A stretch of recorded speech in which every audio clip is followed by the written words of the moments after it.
Hey, Hey, we we're are here. here. We Holy are shit. live from from studio. The Transpositions is live. Hello, everybody. Welcome to the show. Um, yeah. What I want to start off, we were just talking before the show about setting up a blue sky for the Transpositions. And I went ahead and did that while the opening credits were rolling. So I'm going to drop it in the live chat. I haven't put anything on there. Haven't done anything with it besides just make it to make sure we had our name. But there it is, the transpositions.bsky.social. And we will have Brilliant. our links and resources and stuff available there as well. I'll get it all set up after the show with more concise information. But yes, we need a presence on Blue Sky because things are getting they're getting there, aren't they? Oh, thank you. We got a raid from Joe. Thank you for the Joe. raid, Yeah. Joe. Hey, Joe. Appreciate ya. Yeah, What we got here? We please. got Dave's in here. We got, holy moly, what's going on? Jeez. Super. And Right. guess who's here? There's Carly. Right. Hey, people. It's good Oh, to we're be hearing back. feedback. Yeah, we have a bit of an echo. Echo.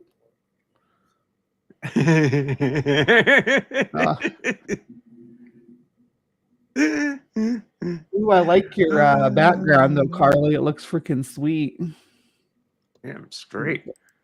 All your are these all your legendary Carly Chardonnay moments?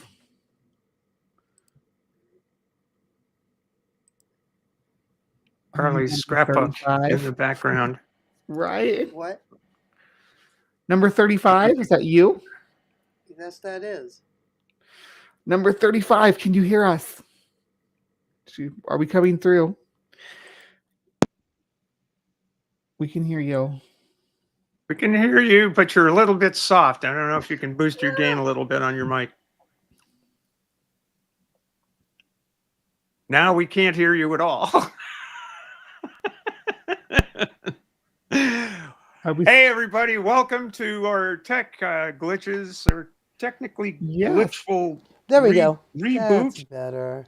There we have it. There we go. Hey, you. Glad to have you back everybody. this week. Can't wait to see you crack into these December sports that you have lined up for us, babe. Well, we got a lot of things that are going to be coming. A lot of very great things that are going to be coming, not only tonight, but in the shows that we have coming ahead. This is going to be, I mean, the bag is going to be full of goodies, and it's going to be a lot of goodies. Yeah, so stick around to the end of the show because that's when our sports segment is towards the end because we like to do it like the classic news style.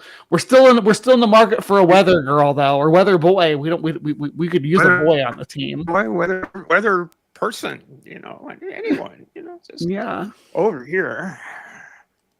Well, hey, I'm not going to complain no matter who it is. No matter who gets whoever does the weather job, I'm all for it. Yeah. It won't I don't imagine we'll actually do real weather, but we'll talk. It'll mostly be about like LGBTQ events and stuff around. Well, I'm just wondering real quick while we're all here. What are some of the what's going down? What are people talking about? Oh my goodness. Today we got a lot on the table actually. Because there's been since the election, things have just been kind of boiling over. But the first thing I want to do is just to encourage everybody, if you're going to be on social media, just to encourage everybody to follow us on Blue Sky because we have a Blue Sky now. I think all of us are on there too. You have a Blue Sky account too, don't you, Carly? I do have a Blue Sky account. I do.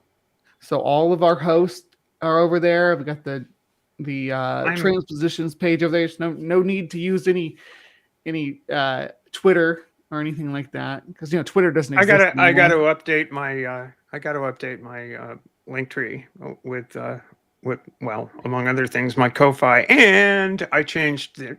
I went with verification. My Blue Sky is at wesail.me, WESAIL.me. Oh, that's cool. So yeah, Yeah. you know.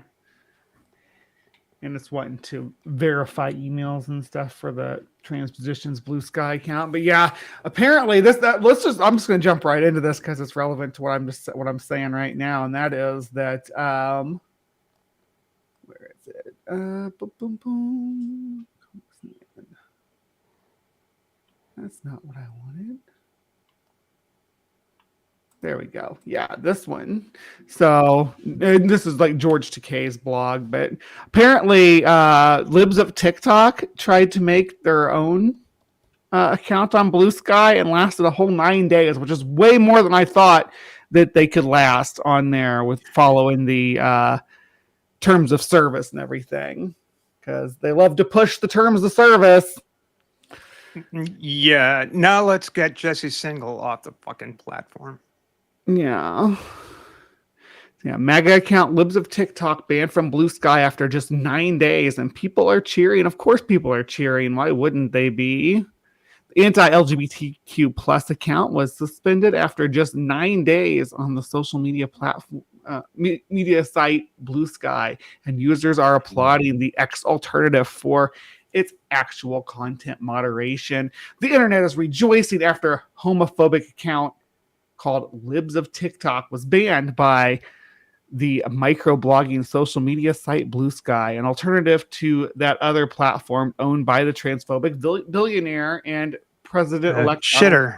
It's known as Shitter. But yeah, that's kind of Libs of TikTok stronghold though is Twitter. But now I don't even go on to the only place I go on to Twitter for now is there's a couple of group chats that I'm in that I go in to check and see if there's been any updates lately. Other than that, I don't go over there anymore. But all I get now is like the automated response. Like nobody's interacting with me anymore, so it gives me those automated ones with the stars next to it, and it's always freaking J.K. Rowling or freaking Riley Gaines or Matt Walsh, like constantly. And they're like, "Oh no, we're not a right-wing platform at all." It's like, yeah, then why are you boosting only Graham Linehan's opinion pieces? What's the story with that? Is Graham Linehan still a thing? Is Glinner still a thing? I mean, after all this time, hasn't he sort of gone down the? It still recommends him on Twitter, like, if you like Twitter, you wanna hang out with Graham Linehan, don't ya? Well, yeah, Father Brown is all diarrhea at this point in time, anyway. Yeah, Grant Linehan. It's been a while ago, but Grant Linehan quote tweeted me at one point. Really? Yeah. It was one of the things where he was talking about the Holocaust or whatever, and saying he could name all the people from the that were trans in the Holocaust, their full name and whole life story, and it's like because he said there was only 5 of them. There's only 5. Yeah, there's entire in the world. There's entire clinics, dedicated to it in Germany, but no, there were only 8 patients in total in the whole country. Like they actually believe this stuff when they post it too. Like they think that's a true statement. But if anybody doesn't remember Graham Linehan, other than being a simp for J.K. Rowling, he was the one who. Besides, I guess he is famous for screenwriting some couple of comedy shows, The Office and Father Ted, right? But he did the whole making a dating profile account where he put on like bad makeup and stuff. It was. I don't think he had anything to do with The Office, did he? That's what's his nuts. Ricky Gervais. I'm pretty sure Graham Linehan wrote on it. It was on the writing tab. I think. I'm sure about that. Wrong in the live chat. Obviously. Yeah. If oh my God, I'm out of coffee. Oh no. Worst things Yeah. have happened.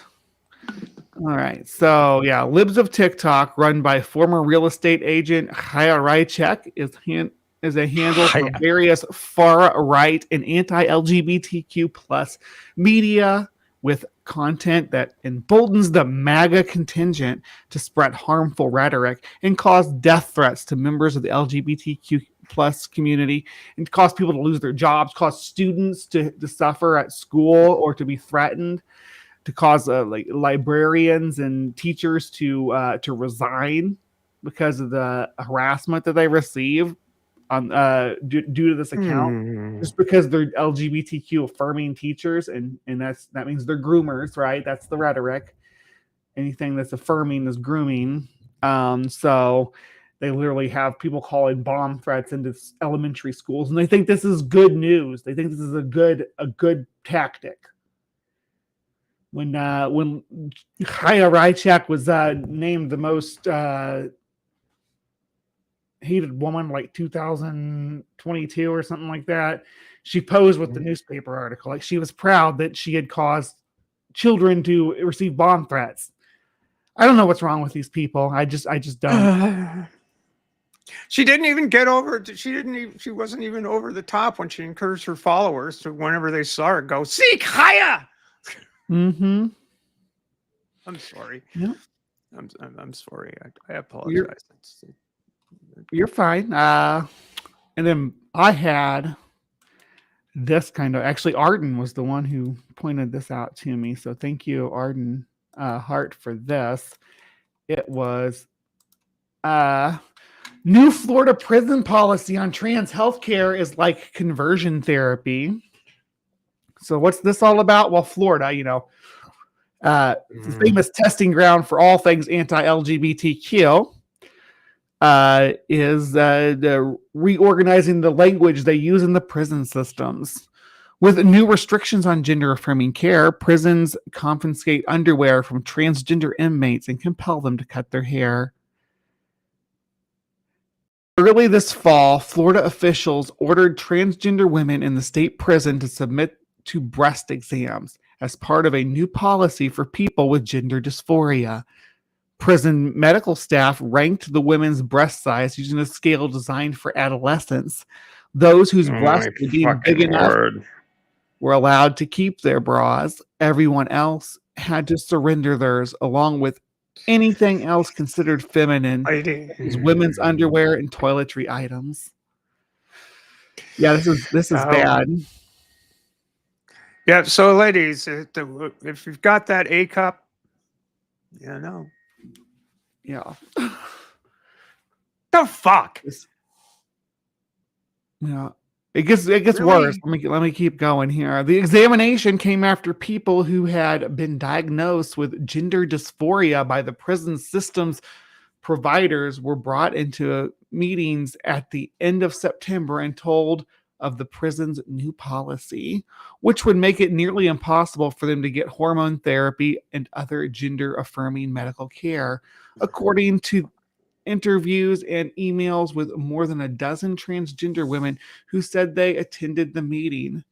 Josie, I'll try to butcher this last name, Takish, who is incarcerated in a men's facility of South Tallahassee, said a male doctor told her to lift up her shirt, then glanced at her breast, wrote something down without saying a word. When she tried to ask questions, the nurse told me not to ask any questions and just shut up and do what I was told, she recalled.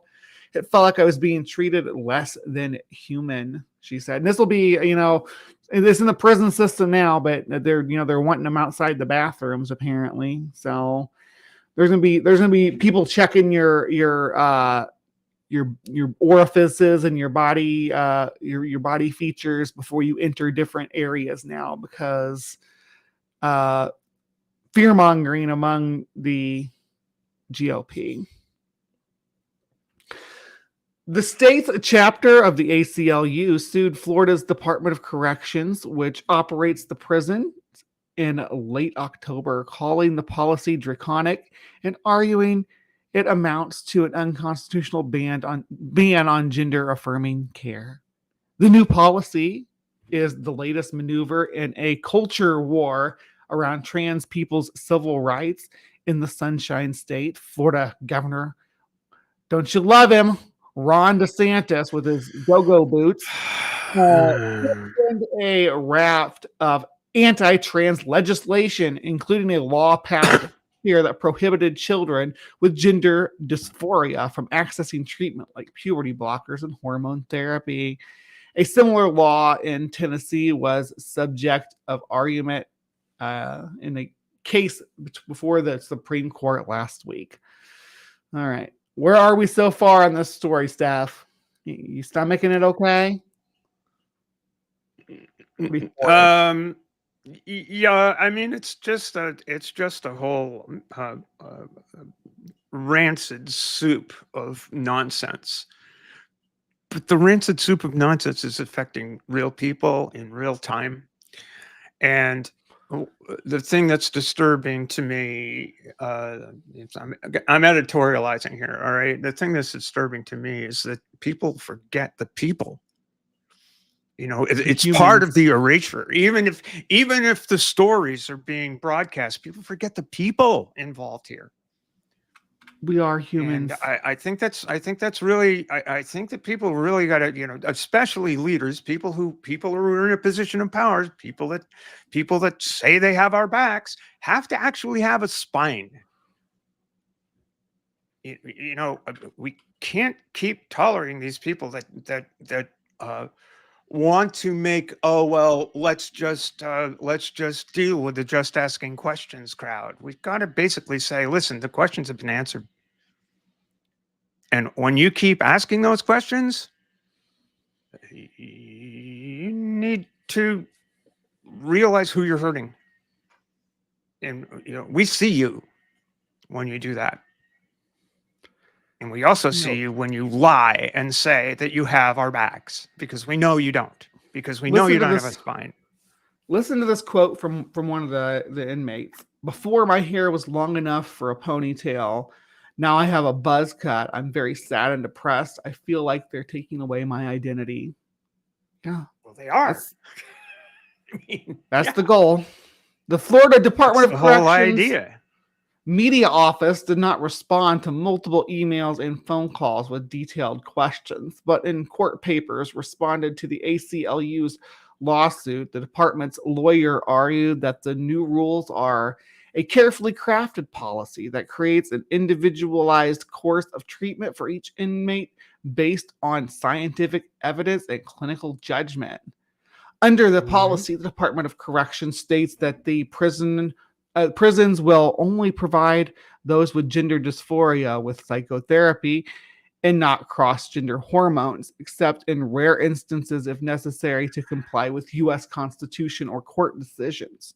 The policy argues that unaddressed psychiatric issues and unaddressed childhood trauma could lead to misdiagnoses of gender dysphoria, and that cross-gender hormones may be requested by a person experiencing short-term delusions or beliefs which may later change or reversed. The Department of Corrections is making these decisions, not anybody in healthcare, right? The Department of Corrections is deciding that being trans is a delusion. Let's do a little thought experiment. Let's suppose that the Department of Corrections undertakes to deny leukemia patients any therapy. Let's try that. See how that sits. Or schizophrenic patients, deny them their medication. See how that goes over in your prison system. No, it's because and they want us to off ourselves is the whole goal, right? It's like, oh, if we take away all the stuff that makes you feel affirmed, maybe you'll kill yourself, and then we'll won't have to put up with you anymore. Let's also not forget that this is highlighting, let's say, okay, trans people generally are between 2/10 and 6/10, depending on how you look at it, of the population. worldwide in the nation. How many of those people are actually incarcerated? We are talking about a tiny, tiny, tiny, tiny number of people here, but they are convenient little baubles to hang on the tree of bigotry. The bigot tree. For the sake of what? And hey, Amber, we see you. Enjoy your night off, sweetie. Yeah, let's say hi to folks in the chat. We've got Pragmatic Crystal and Anarchic Fox and Ember and Jester. And I think I saw Jay in there earlier. Got Robin and Dave. Yeah. Weston says it's their first time here and they recognized you. I know. Hello, Weston. Welcome to the Transpositions. We are a weekly show for most weeks.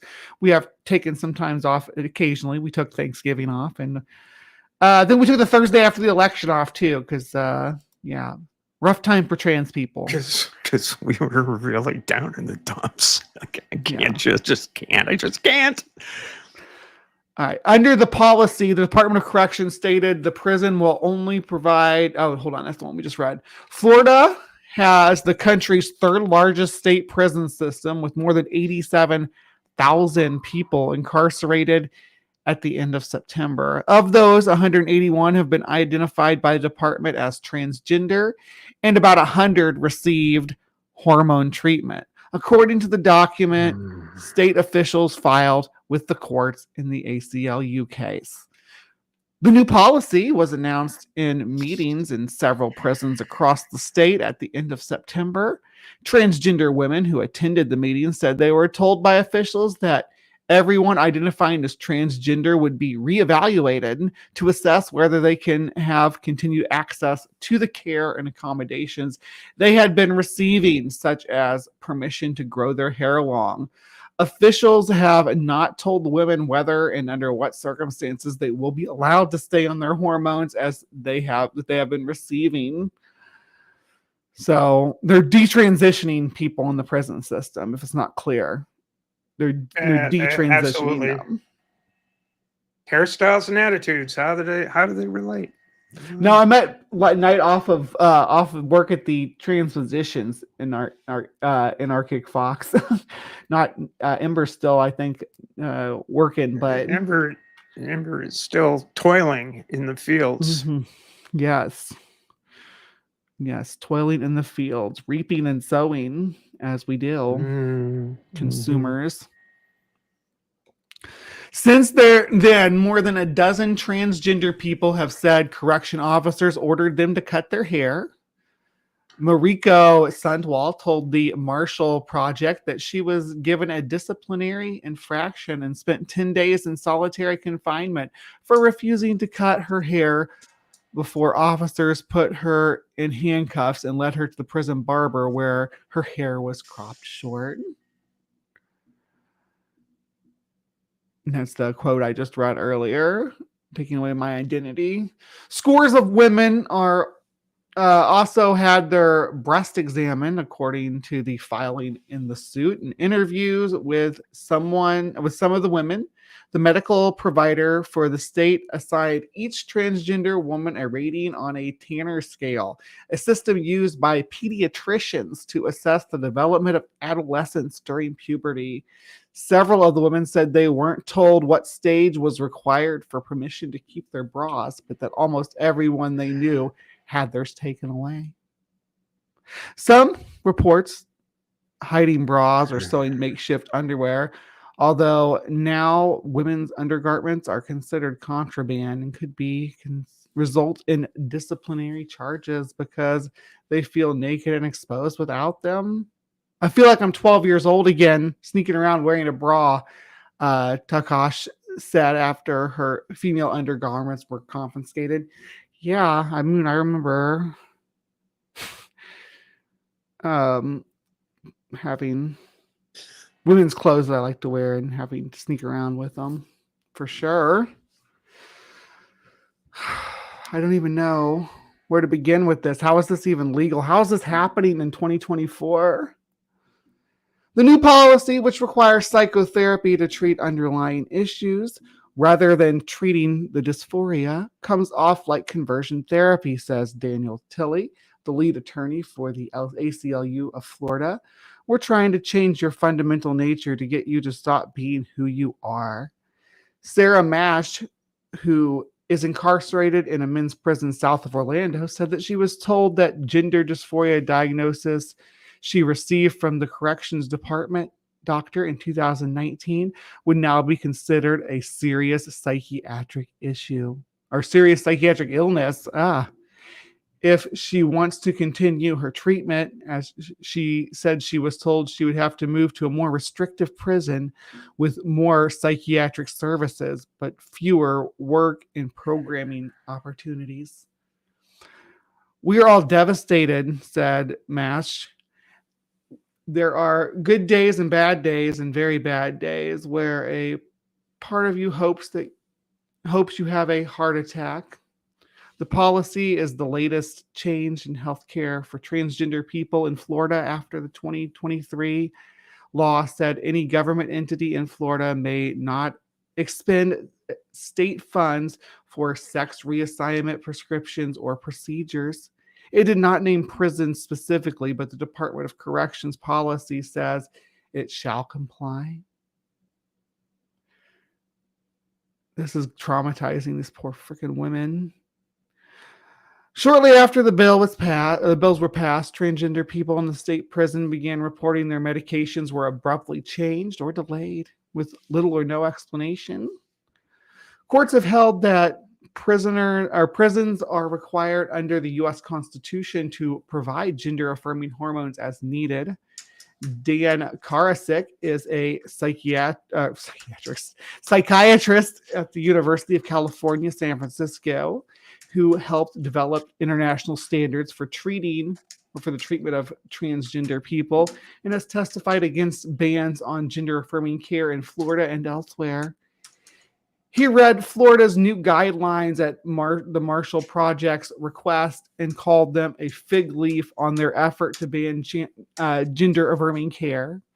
They are really trying to skirt the law as determined by multiple courts. The gender-affirming medical and surgical care must be provided when medically necessary. The Florida prison system's program to treat prisoners with gender dysphoria began in 2017 after Ryan Cohen sued the state. The federal judge in the case said that the Department of Corrections refusal to provide Cohen with hormonal and social accommodations like women's clothing and haircut caused her to continue to suffer unnecessarily and posed a substantial risk of harm to her health. During the course of the lawsuit, the state began providing gender-affirming hormone therapy access to makeup, women's clothing, and other social accommodations within this prison. Behind the scenes, Danny Martinez, the prison's system medical director, began revising the state's gender-affirming care program in 2020. He said in a court declaration in response to the ACLU lawsuit, as many as 1/3 of the people on hormones in Florida's prison were not attending group or personal therapy sessions, he said. I observed no decrease and, in fact, an increase in grievance towards medical and mental staff from inmates receiving hormone therapy, indicating to me that the treatment solely based on hormone therapy without additional mental health treatment produces limited success, he wrote. You don't get to decide that, Danny Martinez, prison medical system director. You don't get to decide that. You don't get to revise the law by how you feel about the way the people are responding to the treatment. That's not your place. Your anecdotal experience does not overturn or outweigh statistics done by medical peer-reviewed. Sorry, I'm yelling. Time out just a second. This is a long article, and so far, all I've heard about are brasiers, underwear, this and that, like women's undergarment. Has anybody brought up boxer shorts or forcing trans men to wear their hair long? Have you heard any of this at all? No, you never hear that. That's ridiculous stuff. They wouldn't. Yeah. Don't be silly now. So let's be clear. Let's be clear. We are talking about misogyny here at root.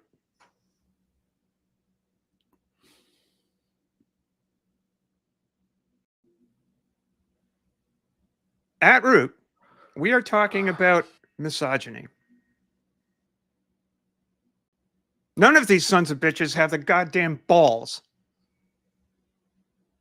to go after trans men this way, and I'm praying that they don't. As a matter of fact, they praise trans men. I mean, to look at the whole Mac Big situation. It's like, oh well, there's a boy wrestling girls. Mac Big was assigned female at birth. Wait a minute, you guys are fucked up. Just missing the point. Point right overhead. Anyway, I just had to get that in there because every single one of these discussions just leaves out the men, and they're our brothers too. Yeah. And just to be clear, yeah, I'm ready to move on from this. I do want to finish this article because this Martinez guy has really got in my grill, and I need to make sure everybody here in the TransPositions audience knows about him and what he's doing. An email to Martinez seeking comments was not returned.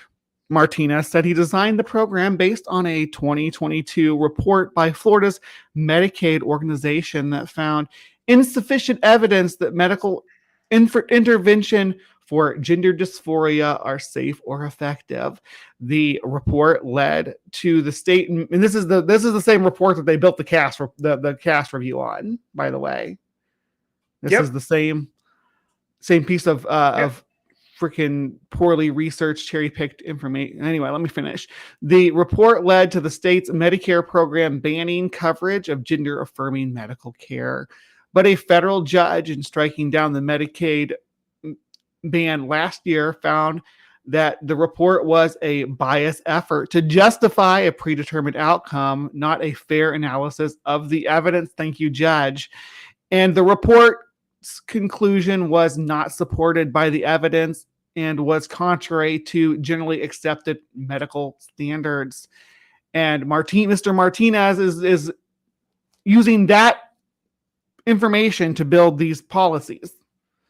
So far, none of the transgender women incarcerated in Florida have reported being taken off of their hormones, but the looming threat has led to widespread anxiety.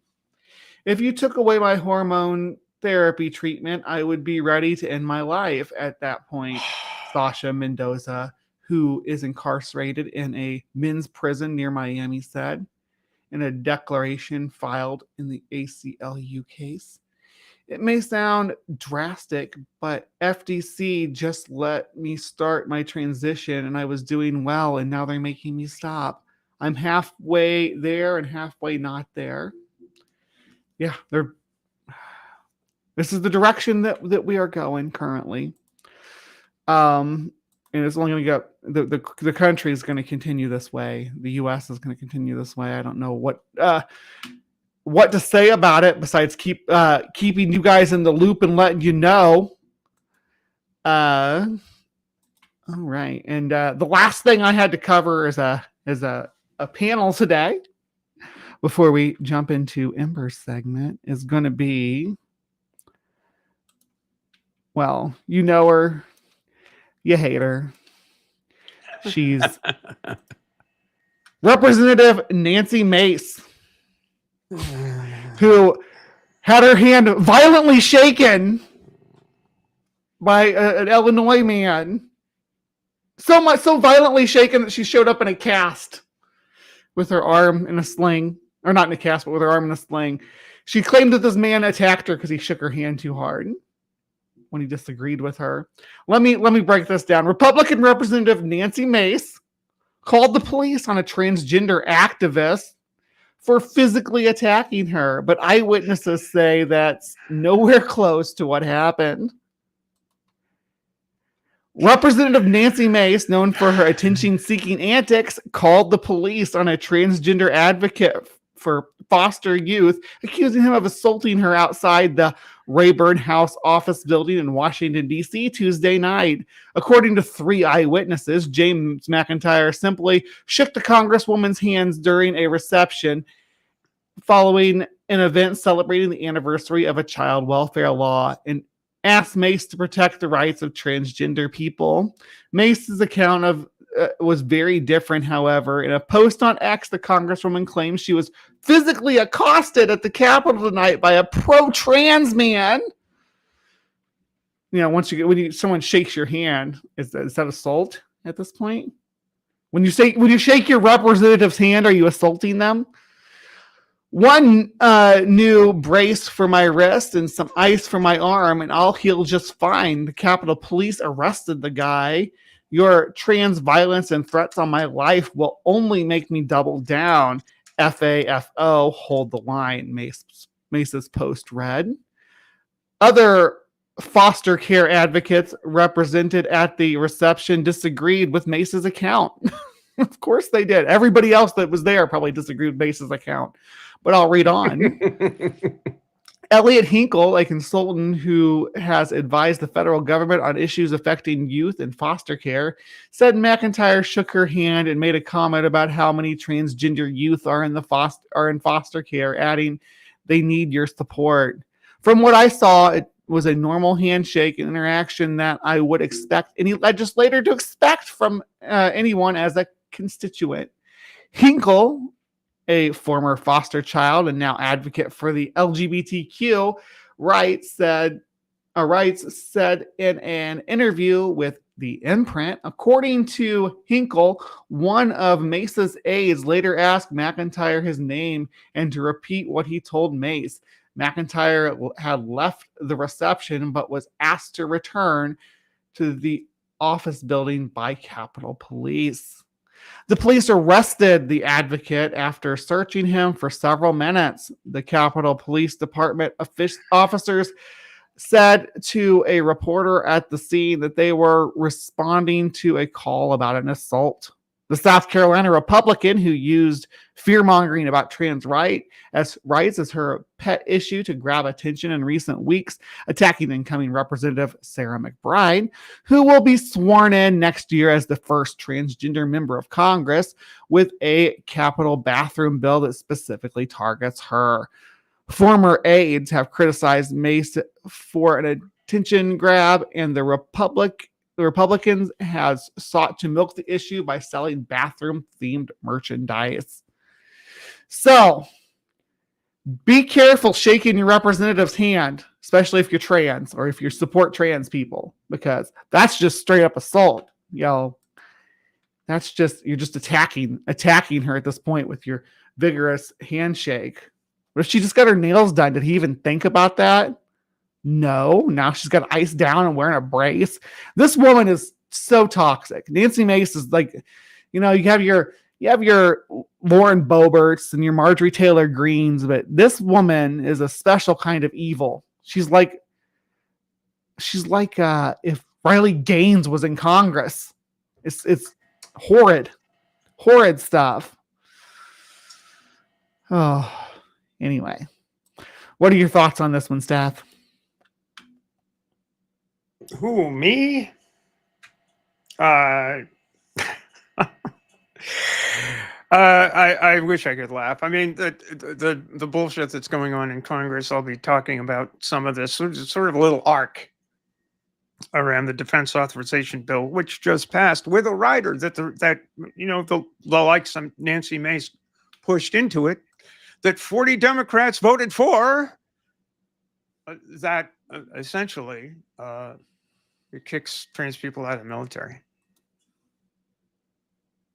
So this is starting, with support from the people who have our backs, the spineless bastards who talk out of both sides of their mouths. Right. And, shake her hand, rip her lungs out. I'm sorry, I shouldn't say that. It's just bad. It's bad. In Minecraft, yeah. Yeah. in the Jesus. sense of Werewolves of London, you know, stay away from him. He'll rip your lungs out, Jim. I'd like to meet his tailor. Mhm. But for heaven's sake, and again, it's all on the backs of this tiny, tiny, tiny number of people. We are so outsized in the terror that we seem to inspire among these folks, but we don't really. They know that there are no consequences. They even get the people that say, "Oh well, you know, isn't it just awful what's happening to these people?" But you know, I've got these beautiful sunglasses, and I'll just put them on. I won't see. It won't affect me. The problem is it starts here and it grows. And we'll see how it grows. We'll see how it's gonna grow. That's what I've got to say about Nancy Mason. And Nancy Mason did a big turnaround. I mean, initially she was just, I don't care. But now she cares. Why? Because it's effective. Yeah, Trump Because didn't it's care effective. too. There's videos of him saying, "Oh, transgender, I just don't. I'm Yeah. not going to do it." And then, Yeah, I don't care where Caitlyn Jenner takes a leak. yeah, Essentially, that's what he said on TV right. to CNN. And now he's kind of flip-flopping on that because it's a win. It's a winning strategy to attack us because apparently we're not well liked. I don't know. Well, that's because we're loud and brash and no, not really. It's just that when y'all say you ought to disappear and not exist and stuff, we kind of go, huh? Yeah. And when it comes to non-existing, the struggle to not want to exist, as mentioned by our incarcerated prisoners in Florida. There, it makes you not being able to be yourself and be who you are in reality makes you not want to continue to go on. Once Having the Tell me about it. transgenders are taken care of, who's next? They've always got to have the boogeyman. Who's Of course, next? they got to have the boogeyman. It's how they keep themselves alive. They can't win on economic policies, so they have to win on social issues, like banning kids from playing soccer with their friends and stupid shit like that. But you know, hey, it's as American as apple pie. We know this. Mm-hmm. I mean, the South begins the Canadian border. What can I tell you? But you know what? While I'm waiting for Transposition Sports to publish, there's some trans joy this week. Okay, There's some yeah, trans bring joy it. this week. If my schedule would have worked out differently, I would have been attending a piece of that trans joy. There's some trans joy happening in Missoula, Montana on Saturday. Yeah. Because we're seeing, I think it'd be a little bit much, and I know they wouldn't call it the royal wedding, but it's the American Trans Royal Wedding. Aaron Reed and Zoe Zephyr, congratulations to you both. Love you both. Aaron and Congratulations to you both.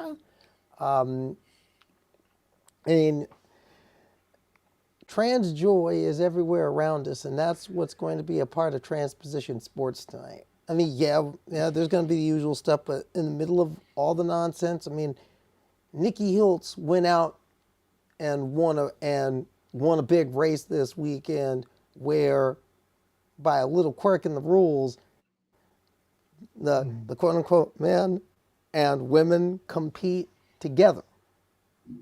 I mean, it all counts as one race. They say they give the women a little bit of the head. They give the women's field a little bit of the head start, and then the men chase them. It's an interesting game of rabbit. It was really fun to watch, and it's great to see Nikki Hiltz. But it's what they did after the race. That's something. We're going to show you that in Transposition Sports, because I think it was a small thing, And actually, it wasn't a small thing, but it was a very seismic post-race moment. And we're going to have it for you in Transposition Sports. And also, just some notes. We've got some great things coming down the pipe the next few days. There's a couple of interviews that I'm going to be working on over the next week or so that are going to be a part of Transposition Sports. We're going to bring in Canadian powerlifter Audrey Yoon and tell her story, and it's a very interesting story because she competed in strongman, in the strongman competitions, and those people put her through the mill. So we're going to have that story. And you've probably heard about Maven Maurer the last few weeks. Former CFL standout for 12 years. Recently came forward publicly after pushing through her transition the last few years, did it very privately, but then came out in the public, and she said she did it because of all the nonsense she was seeing down south of the border and where she lives in Canada. And just a reminder, and that's something we're going to be looking at in 2025, because you could have Trump type, the most progressive leadership in North America could very well be Mexico by the end of 2025, because you have Donald Trump coming into office, and then up north, unless a major poll flip happens, or if the holiest of holy miracles happens and the new Democrats get in, you're going to have Monsieur Polive. That's French for Donald Trump if you're scoring at home. So that and a lot more things, but I want to inject a little trans joy, especially with what can you say about the happy couple? Aaron Reed has done a Herculean job in telling the stories and sounding the alarm to the nonsense. And then, of course, if you didn't know who Zoe Zephyr was, the New Yorker did a mini documentary on how she faced down the professional transphobes who tried to silence her, humiliate her, and embarrass her on the floor of the state house in Montana. And she flipped the script on them. Mm-hmm. And then when all is said and done, she took the hand of her biggest fan, her supporter, and in many ways her rock through all that, and says, I want a life with you. So I know, by the way, I heard that story about that the prison story is ridiculous. And that's another piece of sports I want to bring out right here. They announced where the 2034 World Cup will be. The 2034 FIFA World Cup will be in Saudi Arabia. Oh, joy. Now, on one side, we should complain about that, and we should talk about that and speak on it. But I want to give a note to a lot of people who are wringing their hands about the Kingdom of Saudi Arabia getting the World Cup. Again, this is not abusing the human rights abuses of the House of Saud. This is not abusing the ugliness that's gone down in the KSA. We know about their human rights record. It is abysmal. We understand this. But I do have a question for a lot of people who all of a sudden had all this smoke for Saudi Arabia and the smoke for Qatar, and before that, the smoke for Russia. Because remember, it's easy to pick on the Middle East, Sub-Saharan Africa, China, and Russia. It's easy to do that, and the smug in the West often do. But here's my question. You know what? If you look at the latest Aaron Reed maps, there are two states that are deemed not fit for travel for LGBTQ people. They're Texas and Florida. Now, guess where some of the games for the 2026 World Cup will be? Houston, Dallas, and Miami. Mm-hmm. But notice who we're not talking. Oh, by the way, right now the World Swimming Championships are happening in Budapest, Hungary. Mm-hmm. Now, the most anti-LGBTQ nation in the entire European Union and the entire NATO alliance. Although I think Britain, Italy, and parts of the United States may be in the running for that title. Well, let's But not that's forget my about question. Poland. Oh, well, actually, Poland's flipped all the way the other way. Oh, Poland's good. improved They were- a lot. Poland, new group of people came in their elections earlier this year, and they basically took all the things from all that anti-LGBTQ nonsense, the anti-abortion law, they struck that down. And when you do that in a heavily Catholic country, probably the most Catholic country in the world, not named Italy or Brazil, you're saying you're doing something. No, Poland has changed. Poland took a complete flip. They changed a lot, and they changed a lot because people started talking about what bullshit this is. Oh, Leaders started saying this is garbage. It's not helping our country. It's not moving us forward. We gotta change. We gotta flip and the a script. major community that did that, Polish women. Women marched. Correct. They marched. The same thing that they did in Mexico. They marched. I mean, the abortion laws that got passed in Mexico, including the amnesty law, where basically Mexico is saying, if you get banned in the United States, hey, hey, come to Mexico. We're gonna build a nice big wall and keep Texans out and let you come on in. I mean, the way some things are going in the United States with this nonsense, I think the rest of the world's beginning to say, you know what, why don't we build a big wall around all those, the USA, and let the Americans pay for it? Because the prison thing in Florida alone, that's something Saudi Arabia does. Think about the irony.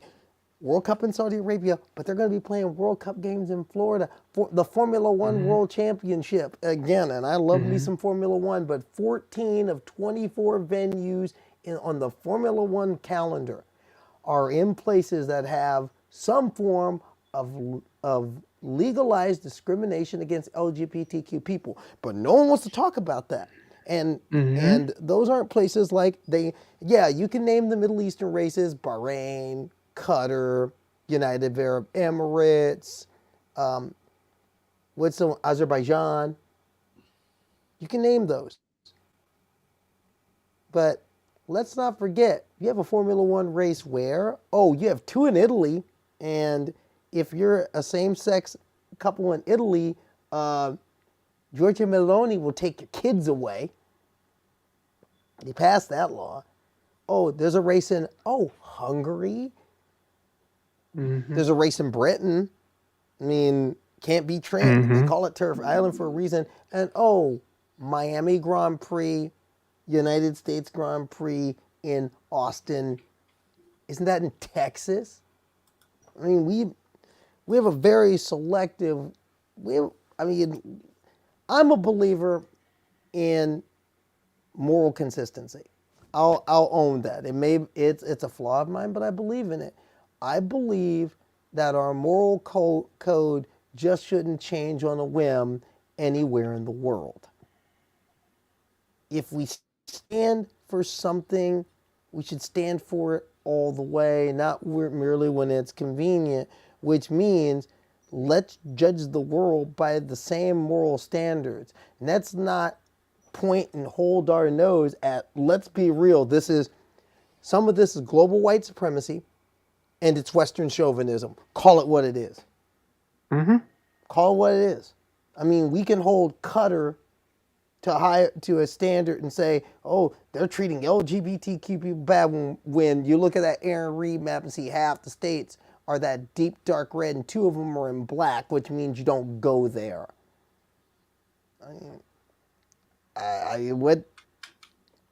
What? What are we doing? That. Yep. What are we doing? Yeah. Seriously.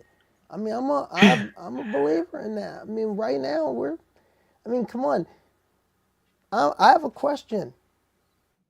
In 2028, the Olympic Games will come to the United States. Should you have them here? If you go full Project 2025 in this country, should the United States be allowed to have those? Should they undergo moral condemnation for having those games here? I think we need to be asking those questions. The analogies, the rhyming between the 1930s and the 2020s, 20 is getting a little too close for comfort for me, because 1933 to 1936, that's like 3 years, right? The Berlin Olympics. This is, ding.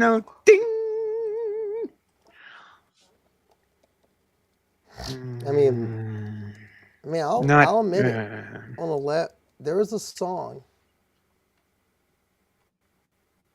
I mean, there is a song that to me that I was thinking about back on November 5th, on election night. On election night, I was thinking about this particular song. The sun on the meadow is summery warm. The stag in the forest runs free. But gather together to greet the storm. Tomorrow belongs to me.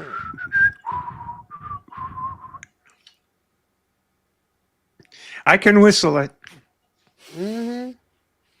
Tomorrow belongs to me. Oh, fatherland, fatherland, show us a sign.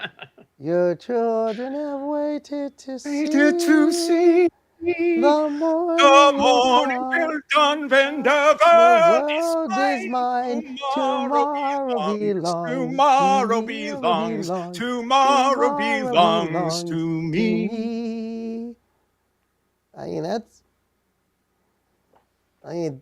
I was thinking about those lyrics as I just heard, and even more so after I hear the view, so many. And that's the real hard part of all this, is that in many ways, a lot of people are at one level, they're gloating to an extreme level.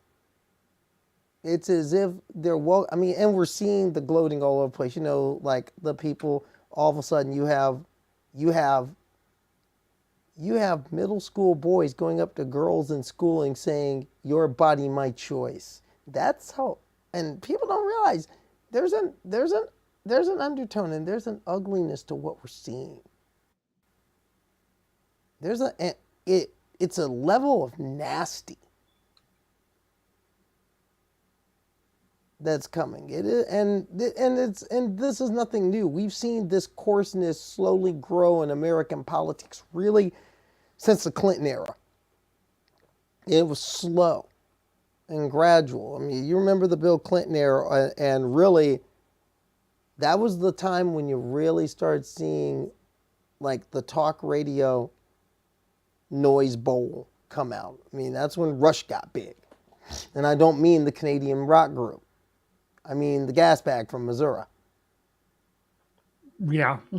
And that's when it started. And then under Bush it got, then under George W. Bush it got a lot coarser. Then under Obama, that's when the mask really started. The mask came off during Obama's terms. That's when the mask came off, and now you're seeing what you're seeing. Now it's full blown. This is the ugliest politics I've seen in my lifetime. For those in the chat that don't know where that song is from, it's from a musical called Cabaret. It was the film starring Liza Minnelli, Joel Grey, who played Brian. I can't remember who played Brian. And it is based on Christopher Isherwood stories called the Berlin Stories. Christopher Isherwood, for those who don't know, was a gay man who spent a good deal of time in Germany in the late 20s, early 30s, and about that life, the life of cabarets in Weimar and Berlin in particular. And after that song, this is when the movement was growing.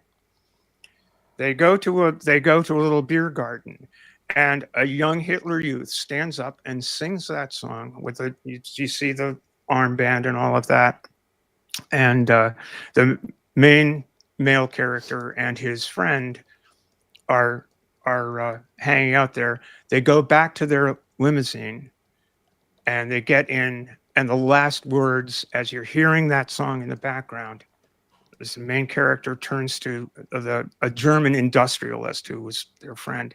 He says, "Do you still think you can control them?" The answer is you can't. All these guys, Peter Thiel, putting his money on the Nazis, you won't. He's in for it too, eventually. Married gay man. Sorry, dude. You're gonna get it too. None of them. I mean, many people never do. But you're going to find, I mean, you know what they say, right? You screwed around, you're going to find out. And, Yeah. but unfortunately, as you're finding out, who gets hurt by that? Kids get hurt. Like young trans kids whose parents are in the United States Armed Forces. The people who are out defending the country. And you're snatching the care of their kids away. Yeah, that's really going to do a lot for morale. And of course, now they're talking about throwing trans people out of the military. Now, I'll tell you what, that's one thing I think is going to change up the second Donald Trump starts some beef with China, because that's one thing they want to start beef with China because they got to make a new boogeyman. They got to make a new near-peer conflict. You need a new Cold War. And right now, Xi Jinping is sitting there going, okay, we really don't want a war with you, but notice, who owns your bonds? Well, just bonds? breaking news right here on the TransPositions. Well, actually, on the Wall Street Journal. Just have to mention this. Trump advisors seek to shrink or eliminate bank regulators. Advisors ask potential nominees whether Trump could abolish the FDIC. Again, the 30s. Again. Okay, now here's my question. Here's an interesting thing. A man who's been bankrupt more times than you can count is now trying to get rid of the federal agency that more than often saved his bacon when he overextended himself. That's rich. That's wow. I mean, these people really think they're John Gall. And I'm insulting libertarians by saying that. Indeed they do. They literally do. Yeah. Boy, shoot. These people really thought, oh my God, we have an Atlas Shrugs administration. And again, most libertarians are like, that ain't us. Well, I mean, I'm sure you recall that who was Alan Greenspan was literally an acolyte of Ayn Rand too. Mm-hmm. I mean, you know, holy moly. Just, you know, I'm torn between turning into a massive jello and melting and just laughing. I mean, I think it's gallows humor for sure. And you're going to see a lot more of that from me because I just can't, you know, at some point this absurdity is beyond belief. Unfortunately, it's gonna hurt. And the other thing is, if you do make that analogy, okay, it's 1933. Come 1946, okay, wait a second now. How many? That's like in 13 years. How many of these people who are going along with this are going to have to answer to somebody, and their answer will be, "I was just following orders." How many? That's assuming, of course, that we actually have assuming, of course, we get to the point where we have a Nuremberg trial.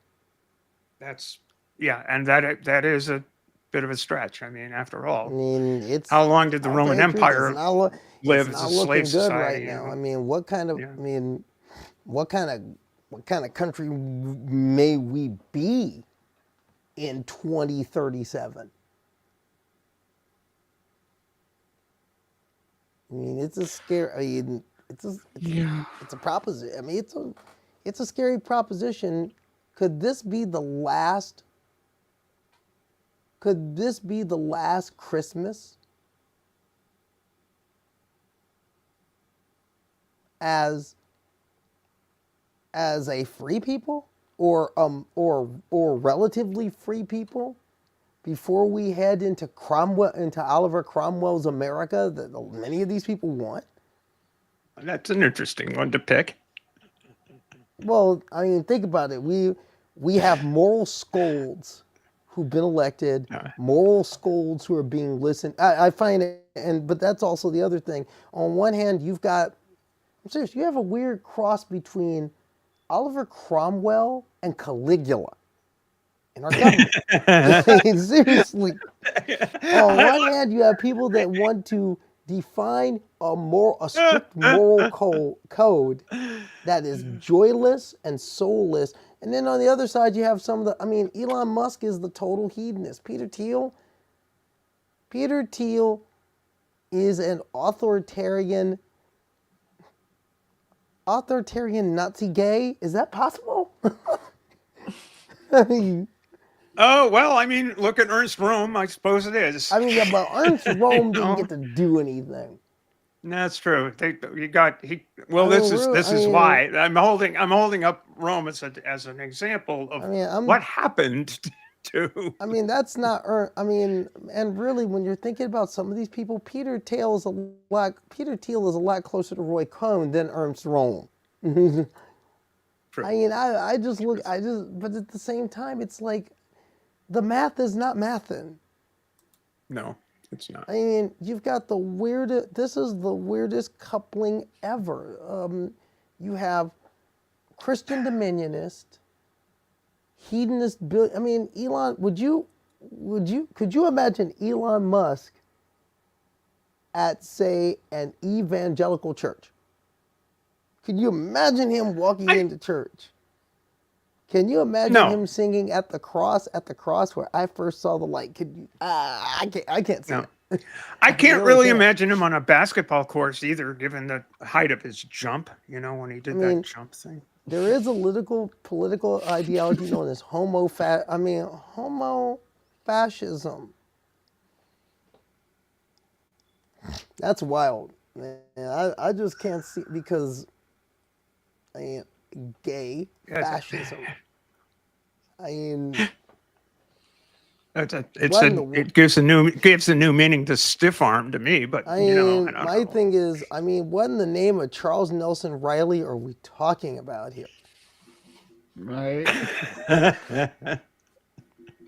All right. Are we ready for some Ember? I got about 10 minutes of Ember. Let's do All it. right. All right. We got the first thing I got from Ember is 6 tips for allies. So let's pop this open.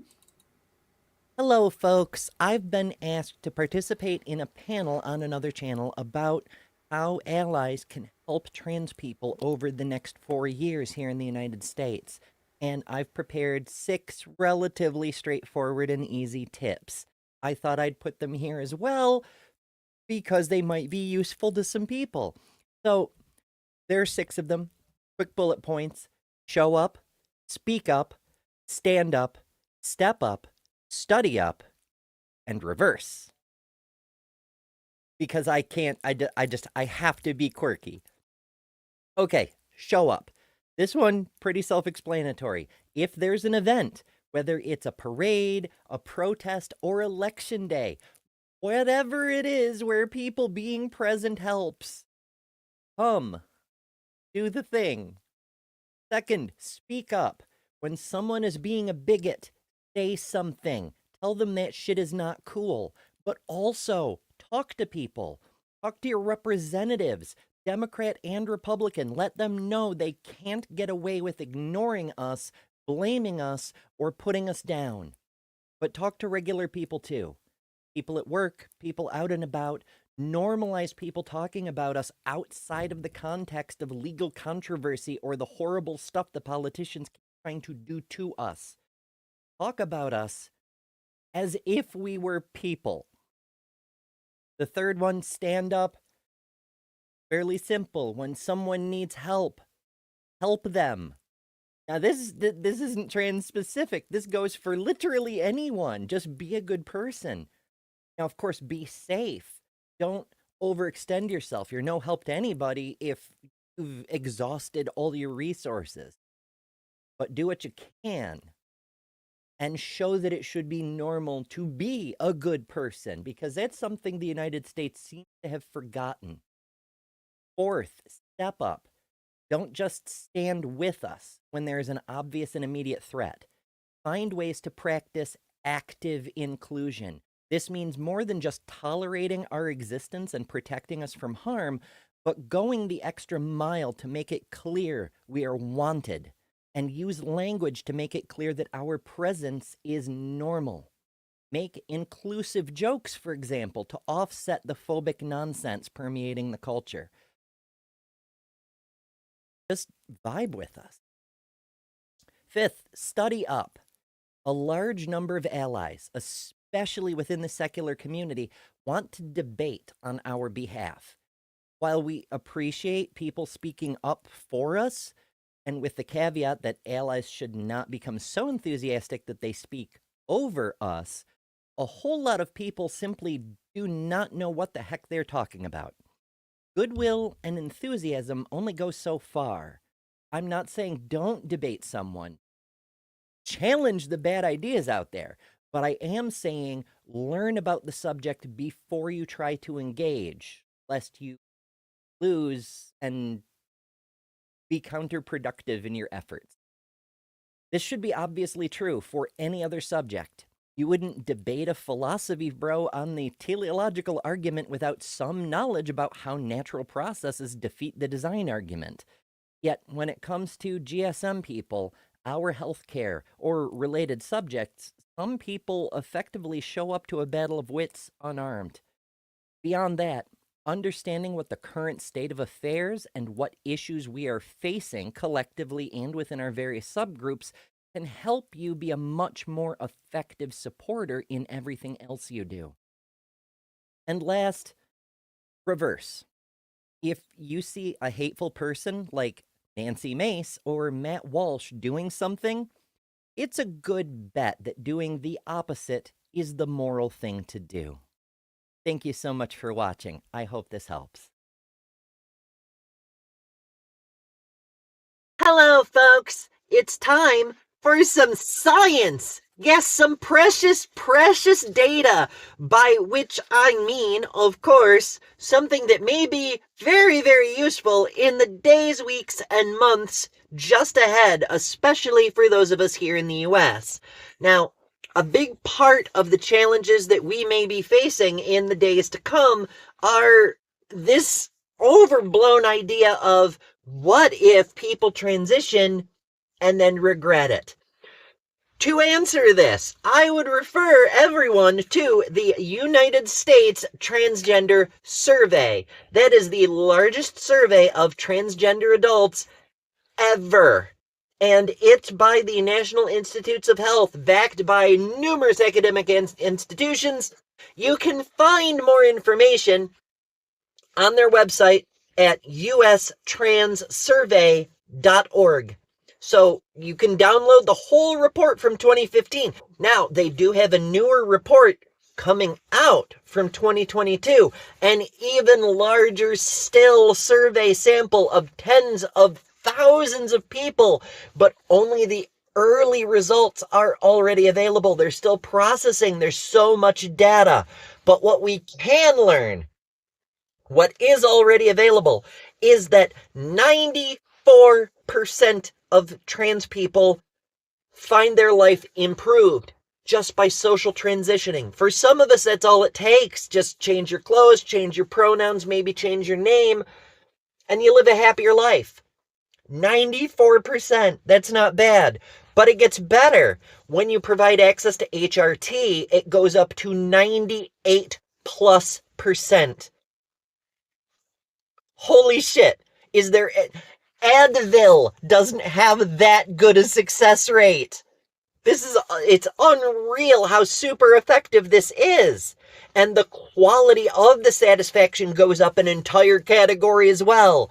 But that's neither here nor there. What we're going to hear about most in the days to come is regret. Well, set aside for a minute the number of people who, like myself, regret not starting sooner. Bear in mind, pretty much only trans people ever transition. Why would a non-trans person do that? In any case, let's not speculate. Let's focus on the data. What are the chances that you'll regret it? Well, from the 2015 survey, again, because that's the full set of information that's available, a 300-page report you can download. They go through all the potential causes for detransition among the few people who did. Of those few, only 5% of those respondents said it was because being trans was not right for them. Now, that's not the same as regret. We've seen other studies here on this program that have shown us that many, many people transition successfully. A few say, no, it's not right, but almost none even seek reversal, let alone regret it. If you think it's not right for you, but you don't hate it enough that you want to change back, that's not awful, and it's not regret. So, 5% of those people say it's not right for them. 0.4% overall. That's not even a regret rate. That's the percent of people who just didn't like it and detransitioned. 0.4%.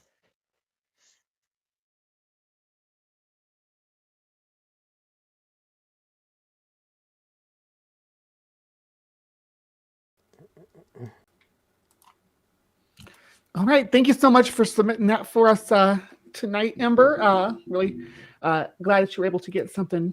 I know you're busy. It's a busy time of year, so we appreciate you. Is Ember blonde there? Kind of looked like it, didn't it? Do we have a blonde Ember? No. I'll tell you another piece of some trans joy, though. Another piece of trans joy. Bree, you've been gotta admit, you've been putting it, I mean, you're making the rounds a little bit. Yeah. I lost a bunch of weight, so I got hot, and I'm like, yeah, this is me in a bikini. Hey, I ain't mad at you. Yeah. I ain't mad at you. Shoot, I'm trying to drop a few pounds myself to get ready for, I want to be on the beach, and I want to be at South. No, see, that's the question. Well, California. Well, we got beaches in Connecticut. We could do that. We got beaches. We got beaches in Maine. I mean, I'll be in Ogunquit next year. Yeah. Unless Trump administration, unless Paul Lepage closes it. Yeah, it's having this pool and it being like someplace where it's not the winter weather's not so bad, so I can go out and walk. I'm able to enjoy the world a little more, I guess, and getting away from all my worldly struggles for a little bit, so to speak. But yeah, thank you for noticing. I've been finding happiness a lot easier in the last couple of weeks. Well, I said, you're down there in the home of the Tony the Tiger Sun Bowl, just looking all good. I'll give it to you. Yeah, I'm down. People don't know I'm like really close to the border where I live right now. So I'm very, very far south compared to my Illinois, Missouri upbringing. Hopefully I'll start to get some color. I'm still super pale. Hey, I just want to I want to make mention, seeing as Ember brought up the U.S. Transgender Survey. I've been talking with Josie Caballero, who basically put together the U.S. Transgender Survey, and she's going to be on this program sometime real soon. So Yay. that's something to look forward to. We've been going back and forth about this since I co-hosted TACUS with her, and yeah, she's really psyched to be on the show. So I'm looking forward to nailing down a date and making that happen. Yeah, I got I'm looking a forward couple to of that, especially as we head into 2025. I mean, I think we're going to have an opportunity to get a lot of people here.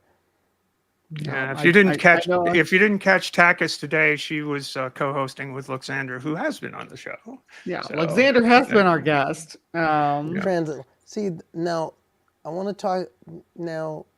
I do want to say to the transatlantic call-in show people, when do I get to be back on? Oh well, I'm just saying. Got that itch. Yeah. Carly's got the TACUS itch. Well, I know a few people there's got some the. people I do want to bring. I mean, there's one person I do want to bring on to the Transpositions, and that's Kai Horton, who's the executive director of Trans Lifeline. I think they would love to do it, and I'd love to bring them on here. Yeah. I mean, there's some. There's so much we can do. There's so much that in 2025. And then I can tell you one of the best things that happened to me this year was being approached to be a part of this. Oh, thank you. We're happy to have you, Carly. Well, I'm happy to be here, and it's so glad to have you here. It's been the most creative year, and to me, the most gainful year in terms of my art, my craft, and my journalism I've ever had. I'm very proud of the journalists, of the work I've done this year for Outsports and the work I've done here. I've really enjoyed here because we've put together some things that not a lot of people have. And we have Kirby too. Nobody else has Kirby but us. Just keep that in mind. That's true. Well, Kirby wants a new food deal, so we're working on reworking the contract language. But I'm confident Kirby's going to be a part of it now that Kirby's getting a bigger part of the show. In fact, Kirby's going to be making a debut of sorts tonight on Transposition Sports. Rumors. Yeah, well, Kirby's doing a full segment tonight. Brilliant. Yeah, we've given Kirby a full segment. That's great. Kirby's going to be doing a lot of regular things because, well, technically, Kirby's my manager. So, because after all, this isn't my studio, it's Kirby's studio. She just lets me use it. It's like, it's not my bed, it's Kirby's bed. I just get to sleep. It's on loan. Because after all, when you see, cats own you, not the other way around. See, dogs have owners, cats have staff. That's how it works. I actually work for a cat here named Sushi. She's like our queen. Oh, goodness. Yeah. All right. Steph, did you have something for tonight? I do. I believe you had a couple of things you wanted to take the stage for. It's a little bit of a tour through the halls of Congress, not necessarily all translated, but tangentially. All of this stuff relates to people's rights and the exploitation of the most vulnerable groups for the purpose of gaining political power. So we want to start off with this thing. Shall we go? Yeah. Let's roll. All right. So here it is, folks. I'm going to start off with this little story that was on CNN. Andrew Kaczynski and M. Steck of CNN reported this out today, updated 11:14 a.m. Eastern Standard Time. So let's go with this. Pete Hegseth. Let's see. Just got me pop myself into this thing here.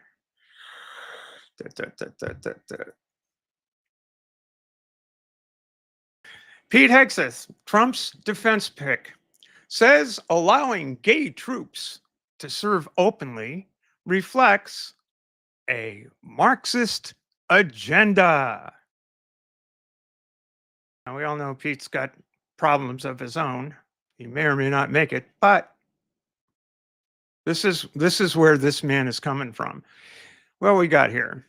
Pete Hegseth, President-elect Donald Trump's pick for Secretary of Defense, has repeatedly criticized policies allowing gay people to serve openly in the U.S. military, calling them part of a Marxist agenda to prioritize social justice over combat readiness. Now, I don't know about you, but I kind of think that social justice is, what are we fighting for?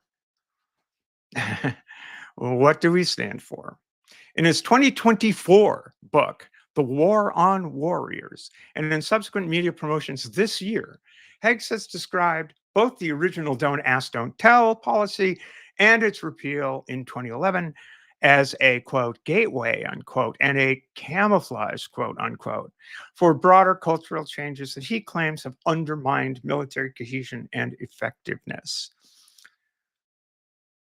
In a 2025 appearance on Fox News, Hegseth also argued these policies, like repealing Don't Ask, Don't Tell, quote, erode standards, unquote, in favor of political goals like social engineering. Don't Ask, Don't Tell was implemented under Bill Clinton. We all know that story.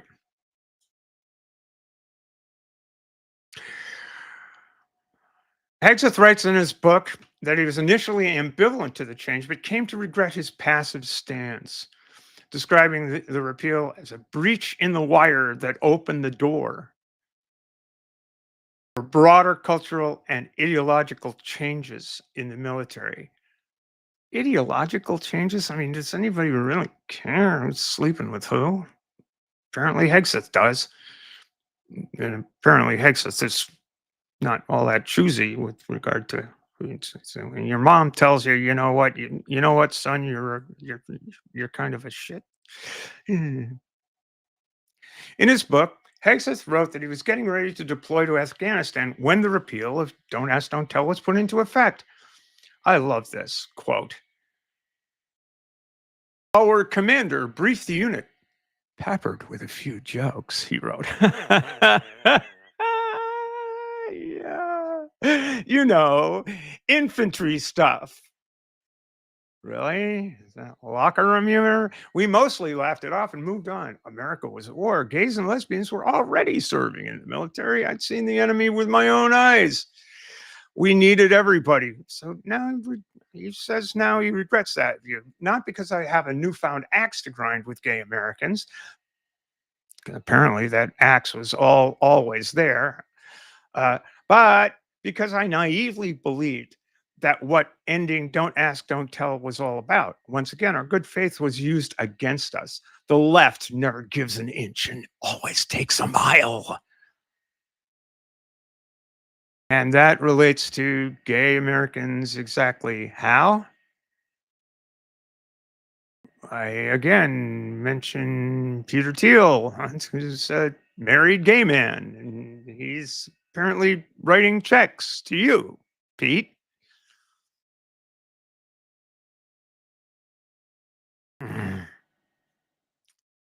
Hegseth has been outspoken about what he calls woke policies that he believes have undermined the U.S. military, including allowing women to serve in combat roles and transgender members to serve openly. Hegseth writes that these changes are the consequence of the social justice tinkering that started with Don't Ask, Don't Tell. Don't Ask, Don't Tell basically said, stay in the closet. How is that? And Hegseth is apparently saying, go back into the closet, please.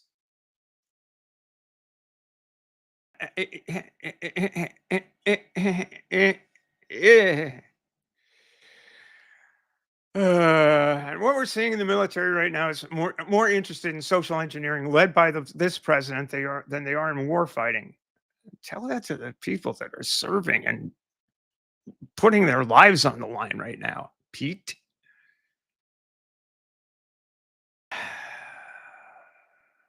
He said in comments first reported by Midas News. So as a result, through Don't Ask, Don't Tell, and women in the military and these standards, they're going to inevitably start to erode standards because they want that one female special operator, that one female Green Beret, that one female Army Ranger. You smell the misogyny here, do you? That one female Navy SEAL, so they can put them on a recruiting poster and feel good about themselves, and that has nothing to do with national security. Except all of those people are contributing to national security, Pete.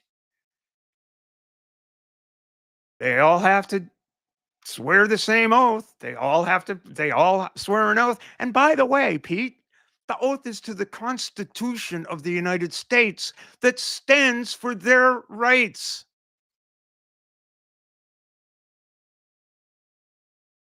You probably took that oath and you don't give a shit about it. Except in his books does not reference any specific examples of incidents to support his argument that gay individuals openly serving has been detrimental to the military. You got no facts, bro. You got no facts, my friend. You know, the worthy gentleman has no facts, just assertions, just comments to CNN.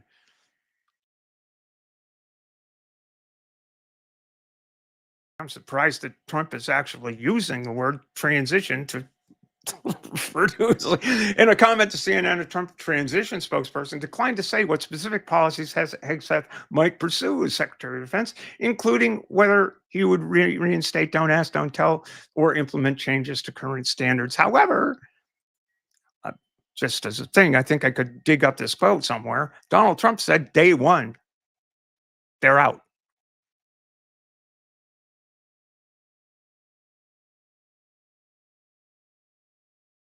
Like President Trump, Pete wants to see the U.S. military focus on being the world's strongest fighting force, not on cultural and social issues. Bottom line, if you can meet the standards, you can serve. But given the threats we face, our priority shouldn't be on lowering standards and wasting taxpayer money to meet arbitrary social quotas. There aren't any. It's just a matter of if you're gay, you can serve. If you're gay, you meet the standards. If you're trans, you meet the standards, you get to serve. Because you know what? We trust your service as much as we trust anyone else's. Now, how is that compromising anything? Matter of fact, excluding those people from service is compromising the standards. That's the compromise of the standards. Enough said about Pete. Pete's got his own little problems, but I want to follow this up with this. Now, a little bit of background. The Defense Authorization Bill was just passed by the United States Congress with the support of, I believe, 40 Democratic legislators. And we'll finish up my little segment with that. Because what the Republicans did was they snuck in a provision to deny medical care to trans soldiers' families. What's coming next? Anyway, let's go to this. Who's backing Pete Hegseth? This guy. Fetterman won't rule out this is again published today. Fetterman won't rule out backing Hegseth as he becomes the first Senate Democrat to meet with him. Thanks, John. Democratic Senator John Fetterman said he expects to bring up a series of allegations against Donald Trump's picks to lead the Pentagon, Pete Hegseth, when the two men sit down for their first meeting later Thursday. I know there haven't been formal charges or criminal ones, but it's all one of the things that I'm sure perhaps might come up in that conversation today. Fetterman told CNN when asked about the allegations of including excessive drinking and sexual assault. But I am aware there are some allegations, of course. Notably, Fetterman is not ruling out support for Hegseth ahead of his meeting, which will make him the first Senate Democrat to sit down with Trump's defense pick. Asked about his expectations for the meeting, Fetterman told CNN, "We're just going to have a straight up conversation." Well, good on you. We'll see what you do after that conversation, but my man, given the fact that Mr. Hegseth is full-throated in his denunciation of the ability of gay, lesbian, bisexual, and transgender Americans in the military, setting aside whether the guy's a carousing drunk or not. I'm not sure that's really standing up. I'm not sure that's really having anyone's back except your own. Where's your spine, Senator? Where is it? Where is your spine? Did you leave it behind? You see our spines? They're up against the wall. You say you have our back, but you don't even have your own. You can't find your own spine. Give me a break, dude. Let's get there. Let's see some leadership. Let's see some leadership. When people say when we fight, we win, we need to see some fucking fight on your part because we've been fighting. If you hadn't noticed. And one of the things we're fighting right now is immense disappointment in the ability of seemingly almost anyone to stand up and show that they have fight on our behalf in the face of well-funded, well-prepared policies that go right after our ability to just simply live. So where's the fight, folks? Here's some fight. I'm going to play this. Here's some fight. Adam Smith in testifying against the inclusion of these provisions in the defense authorization bill just yesterday. Oops, whoops, wrong one. Here we go.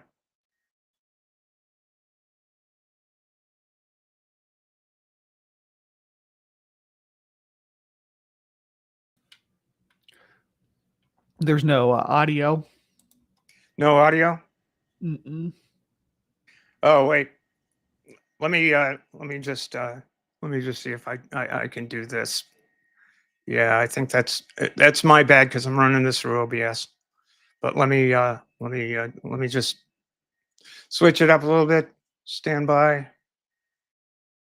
Just gonna switch over to me, and then I'm going to share screen. Here we go. Let's see if this works a little bit better. You ready? There is one problem, and that is that a political partisan wedge issue was insisted on being included in this bill at the insistence of Republican leadership, not of the Armed Services Committee. And I think it's really problematic. The language seems somewhat benign. It basically says that minors experiencing gender dysphoria will not be allowed to receive any care that could lead to sterilization. And the problem is this is denying health care to minors who clearly need it. And the could language is very problematic because, as we all know, anyone who's watched the last 15 seconds of any pharmaceutical ad, if you take any medical treatment, a lot of bad things could happen. And the medical profession is always very careful about explaining all of those things to you. This could restrict the ability of minors experiencing gender dysphoria, access to puberty blockers, access to hormone treatment therapy, access to critical care that they need, and for no good reason. Now look, there is a reasonable question about what care should minors receive in this area. And we had floated the idea that if you want to look at this, if you want to ask the medical profession, what do you think? What did the studies tell you about when this care is appropriate? But we didn't do that. We have an outright ban on care that undoubtedly is saving lives of minors experiencing gender dysphoria and the anxiety and depression and suicidal thoughts that come with that. Just today, I got a phone call from a constituent, daughter now 19, who was the parents were in the military service. She received this type of care when she was 10, 12, 11, 13 years old. She believes that it saved her life. We're now going to deny that care. And let me tell you that treatments for minors with anxiety and depression are very controversial, not just in the trans community. It's the trans community that we choose to focus on for partisan political reasons. I have concerns, having gone through an anxiety problem myself, with the number of antidepressants and anti-anxiety medication that are prescribed to minors. I think in some instances it is overprescribed and too quickly. But the other thing I know is that there are some minors who benefit enormously from that treatment. And I would never in a million years present a piece of legislation outright banning that treatment from any minor. And yet that's what we do here. We are doing it because of ignorant, bigoted reasons against the trans community. There is one problem, and that is that a political partisan... And so there you are. Now, was that a full-throated cry? Was that as strong as I would have loved to have seen it? Possibly not. But it's something. It's something. The men stood up and said, hey, what are we doing here? And apparently it wasn't convincing enough so that 40 of his colleagues voted to allow that provision to go through. Come on, people. Do better. For the transpositions, this is Steph Steffen, and that's what I got today.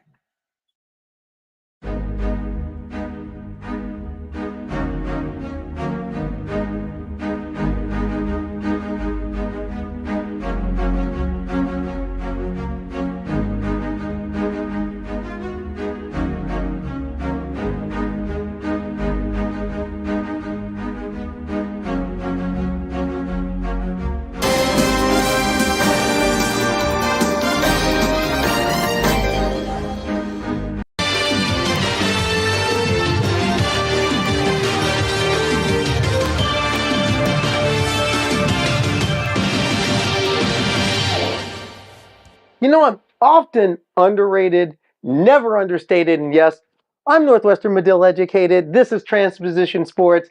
I'm Carly Chardonnay Webb, and right at the top, Nikki, once again, takes it to the hilts. The American distance running ace has had quite a year in 2024. This is all Nikki Hiltz has done. They've won a national indoor title.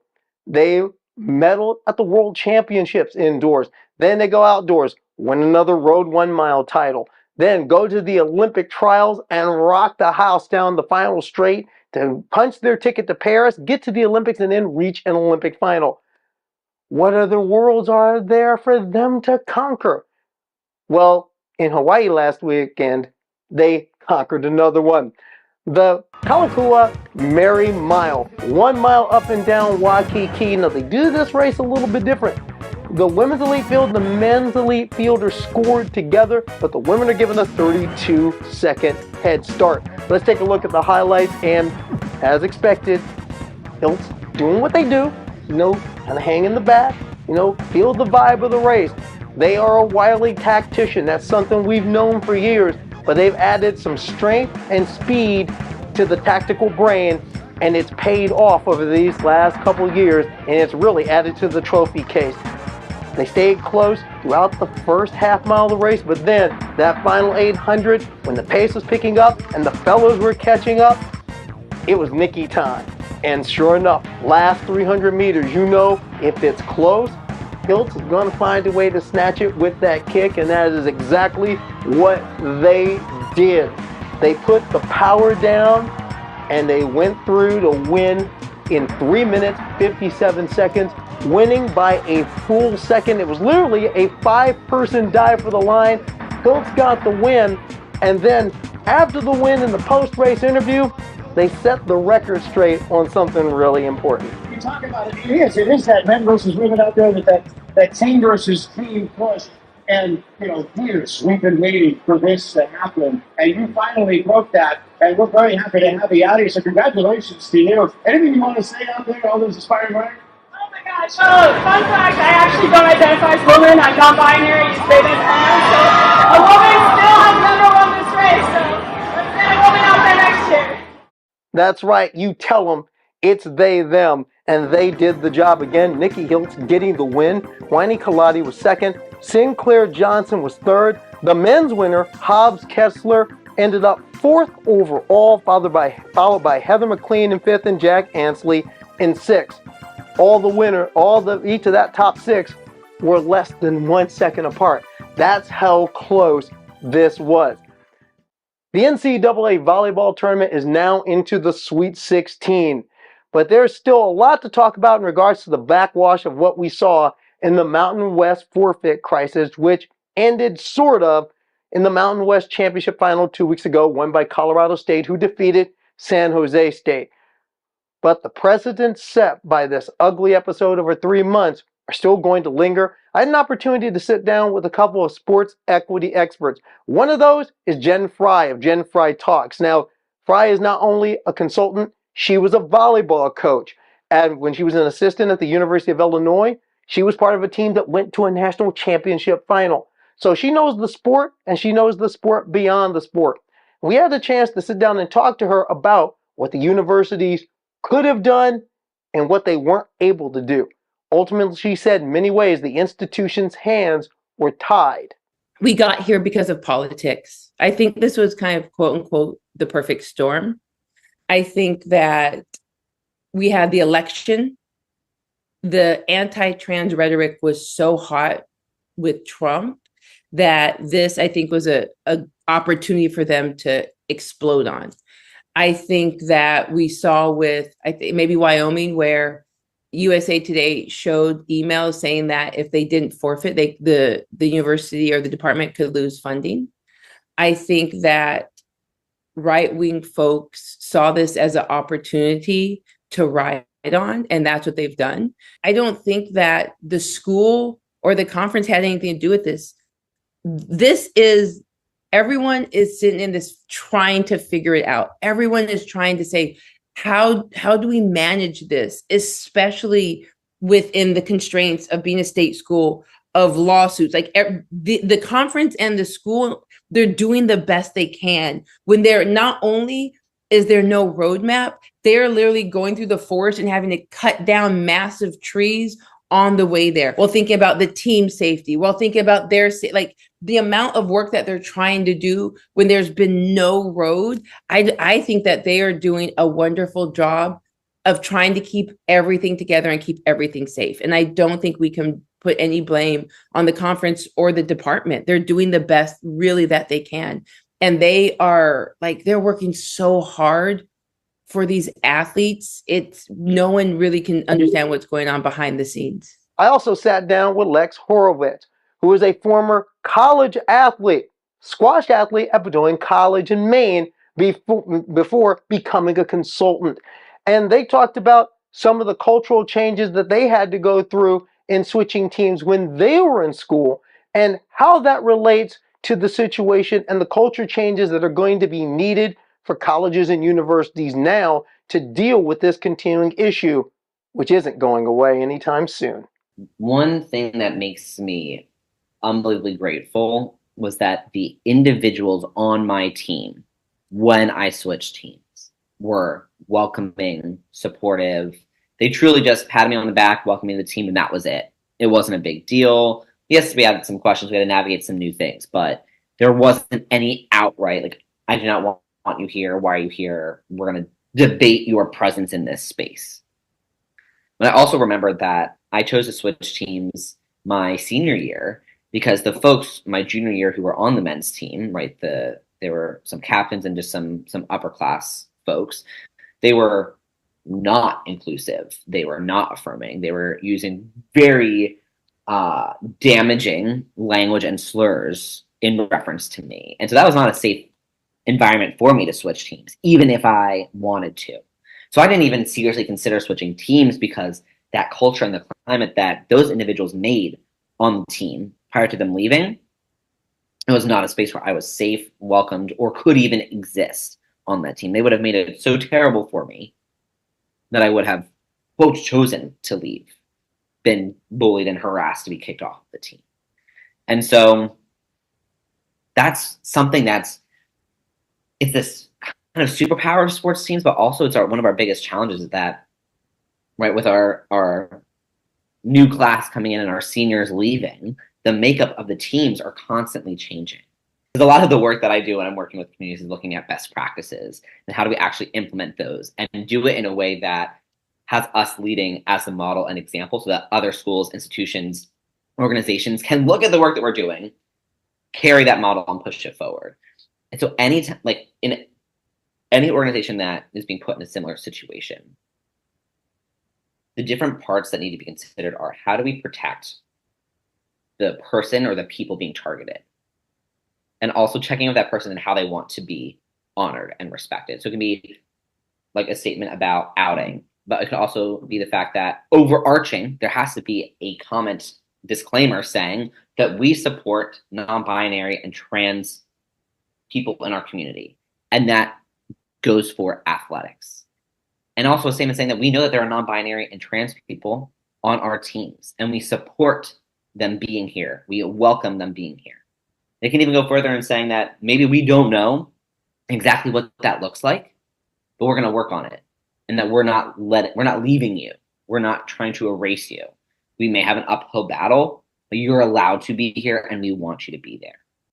Yet even with the influence of the Fries and the Horowitzes, some myths are just refused to die. Case in point, the situation we saw with the LPGA and USGA last week with the joint announcement that transgender women will be banned from women's competition starting in 2025, or as I like to call it, the Haley-Davidson rule, because that's who it was aimed at.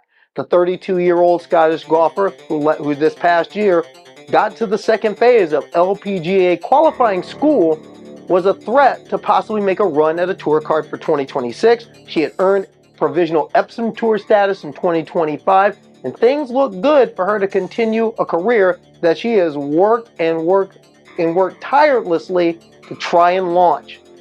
Unfortunately, just as she started getting close, they closed the trap door with a change of regulations that basically say, unless you reach Tanner stage 12, if you don't start a male puberty by Tanner stage 2 or 12 years old, whichever comes first, you can't play. Now, interesting that they have these rules given the proliferation of bans on gender-affirming care in this country right now. Now, I wonder how they're going to kind of mitigate that.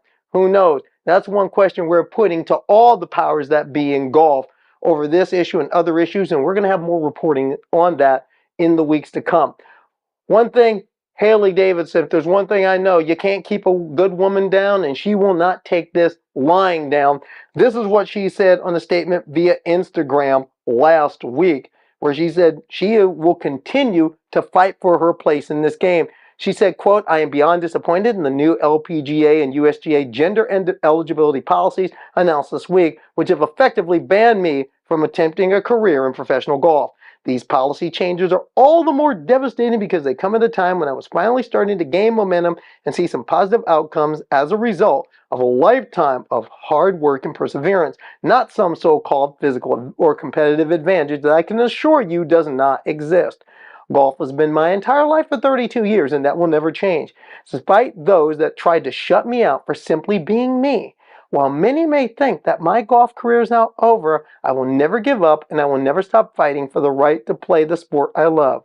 My golf career has only just begun." My personal view of this, and yes, LPGA and USGA, I'm talking to you. Once again, this is not about fairness. This certainly isn't about safety. It's not about any of those things. It's about the simple fact that you got uncomfortable with the possibility of Haley-Davidson earning a tour card. And what gets me is, take trans out of the equation, you'd be rooting for her. Let's take a look at the record, folks. This is a kid who was born with clubfoot, went through 34 operations in 17 years, was told that walking would be a crapshoot, let alone playing golf, but she became a competitive high school golfer, a competitive college golfer. Along the way, she found the truth, she transitioned, fought to find a place in the game she loves, and just when she's about to get traction, you pull the trap door on her. Why? Let's be real about this. It scares you to think that on the Epsom Tour in 2025, you might see Haley Davidson earn Battlefield promotion or push towards that tour card in 2026. She was getting really close. It makes you uncomfortable to think that possibly at the first tournament of 2026, Haley Davidson stepping up to the big tour tee with a tour card in hand, with her driver in her grip, ready to rip it. And I'm pretty sure that you're dang scared of the possibility of one fine Sunday afternoon when Haley Davidson is standing on the 18th with a big trophy and the winner's check in her hand and a big smile radiated all over Golf Channel. That's what this is really about. This isn't about fairness or safety. Once again, cisgender discomfort. It's why we can't have nice things. When we come back to Transposition Sports, some programming notes on what's coming over the holiday season and some special shout outs. But right now, we have a special treat. The College Football Playoff Prediction Show with our own Kirby the Cat. Oh boy. I'm Kirby the Cat. This is my prediction show, live from my bed. I just let Carly sleep in it, but it's mine. Anyway, college football playoff, first round coming up. I'm going to pick some games, starting with Tennessee, Ohio State. Ick. You ought to call this the Transphobia Bowl. Who'd have taken this one? Well, I'll take Tennessee. Tennessee will win at 31-24 because you just can't trust Ryan Day in a big game. Or against Michigan. Next up, Texas and Clemson. My Clemson Cats. Oh yeah, the Clemson Cats. Texas too good, they didn't have a chance. Texas 31, Clemson 20. Because even if you remove Quinn Ewers from the game, you still got Arch Manning. Longhorns advance. Then, Notre Dame, Indiana. Oh, Hoosiers been looking for that one. But I'll tell you what, Harley, you always say the Vatican always gets a break. And it's true, Marcus Freeman has the Fighting Irish at a pitch. The Vatican gets a break, they'll break Indiana, 35-16. And, ooh, there's cats. There's cats, Carly, cats. Penn State, Nittany Lions, we are. And they will. They're going to beat SMU. I'm going to tell you, James Franklin has done such a great job. Did you see them against Oregon? Cats lost the Birds, but they gave a good account and they had some shots to win it. People need to get off James Franklin's back. Now, Penn State's got a chance to show improvement. They will in this first round game because, sorry SMU, Eric Dickerson and Craig James aren't walking through that door. Penn State 40, SMU 17. About that Heisman Trophy. There's no cool cats in it, nobody from a cat team, so what does it matter? But I think Austin Janti should get it. I mean, when you have the type of numbers he have, I don't care how many snaps Travis Hunter plays, and I like Travis Hunter, but it's Austin Janti. He would get my vote. He should get the Heisman Trophy. And oh yeah, that Army-Navy game this weekend. You know what? Cats and water. You know they don't mix. So Army 28, Navy 17. Next week, I'm going to pick the next round of the college football playoff and talk about some other stuff. Where to go to get the best picks? You come to Kirby the Cat. Back to you, Carly. After a message from the angry gay grandpa. Get your Kleenex ready. So maybe I'll start a little bit softer.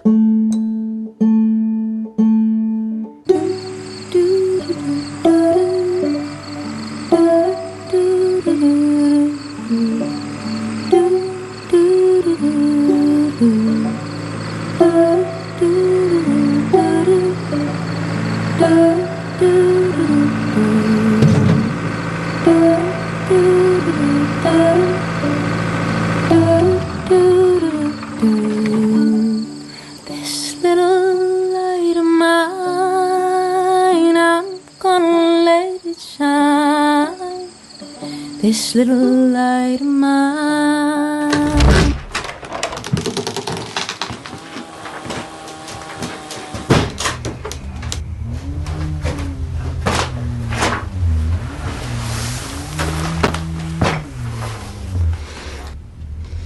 Dad? Before you say anything, I just want to apologize for what I said this morning. I've been doing a lot of thinking. If you want to change your name, if you want to wear a dress. It's a skirt, Dad. Skirt? I don't know the kind of support you need, but let's get you some for all this transgender stuff. Wait. Are you serious? Dad, what is this? Oh, this is me supporting you. This is me saying I love you. This is me not losing you.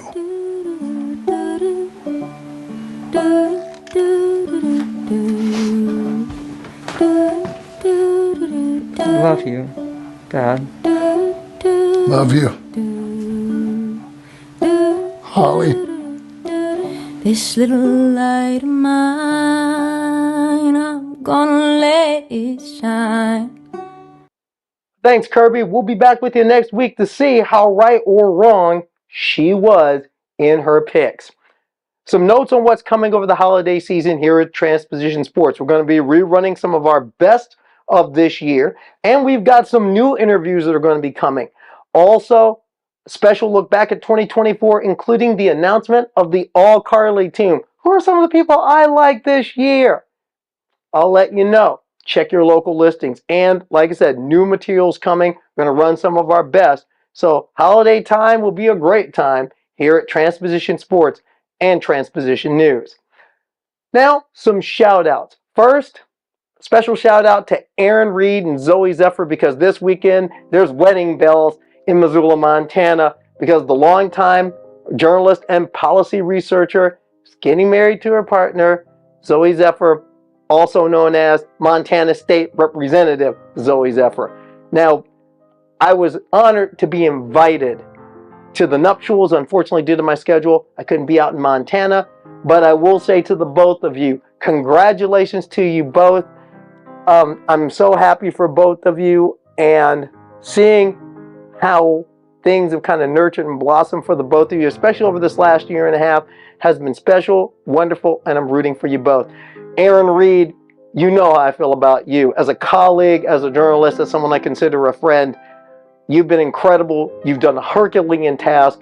There is a reason why I subscribe to Aaron in the Morning Substack, and I think many of you out there should as well. They've been the person that's really broken a lot of the news on a lot of the nonsense that's been happening. And here's to a great 2025 for Aaron in the Morning. And Zoe, profiling courage.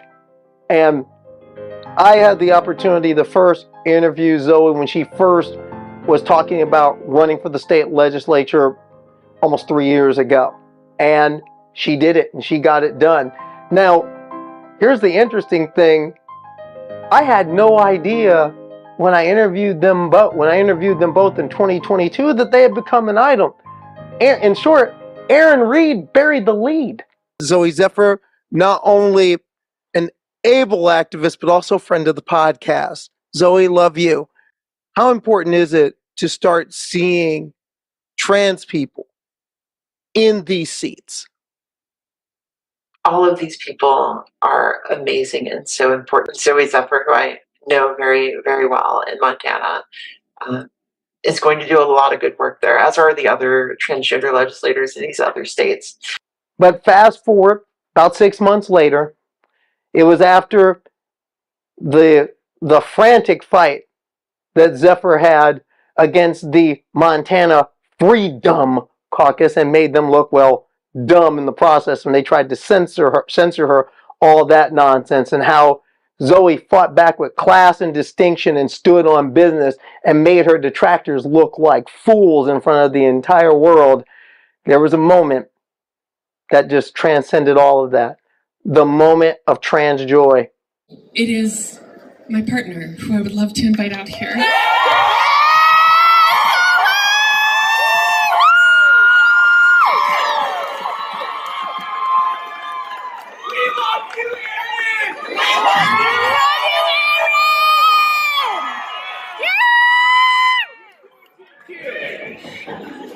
That hair flip out. About, like, I could not do the things I do in that legislature without her to come home to every night.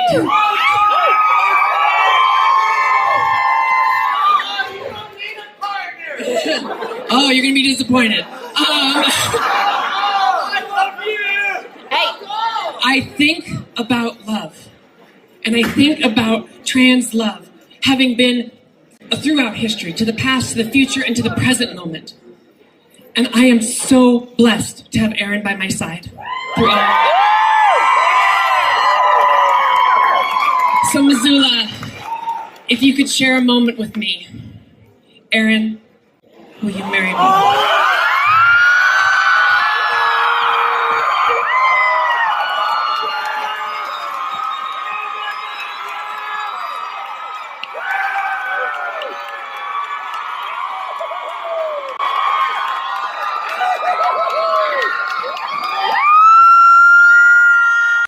I was sitting in a hotel lobby after a football game I played in with the team I played for. And I just want you to know, Zoe, why'd you have to do that? Because my teammates caught me crying happy tears watching this. Just want you to know that. They gave me a little bit of stuff for it, if you know what I'm saying.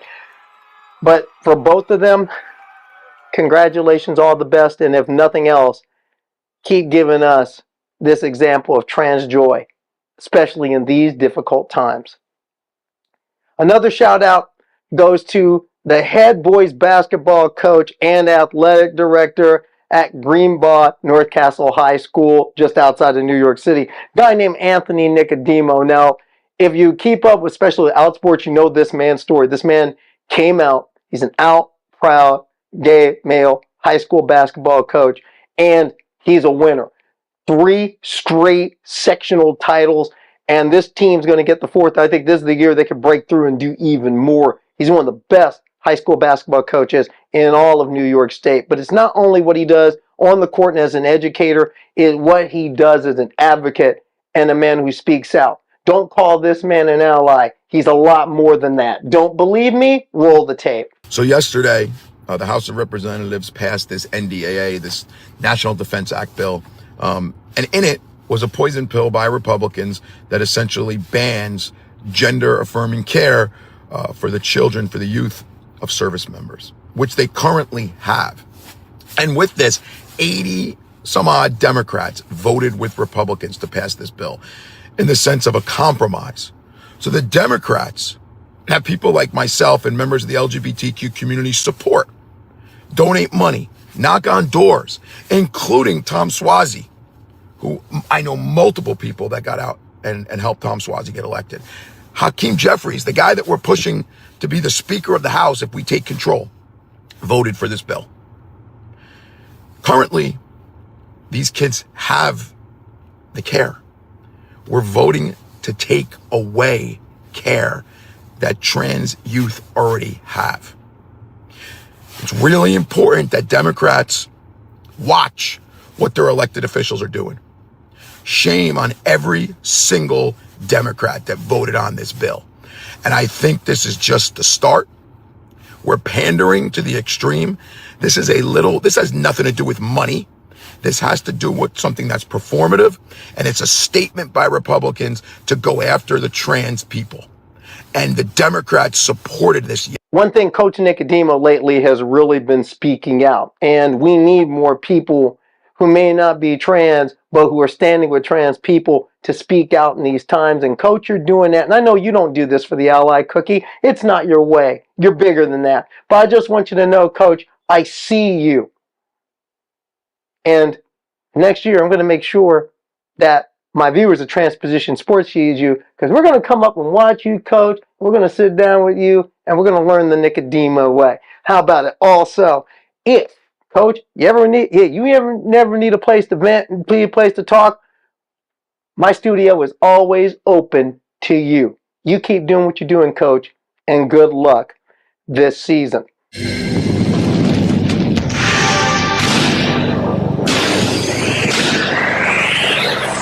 following is a live presentation of CBC Sports. Finally, on Transposition Sports, a special shout out to someone you're going to get to hear from, because we're going to get a chance to talk to her, and that's one of the new interviews we're going to be bringing during this holiday season. In this past week, you probably heard of a person named Maven Maurer.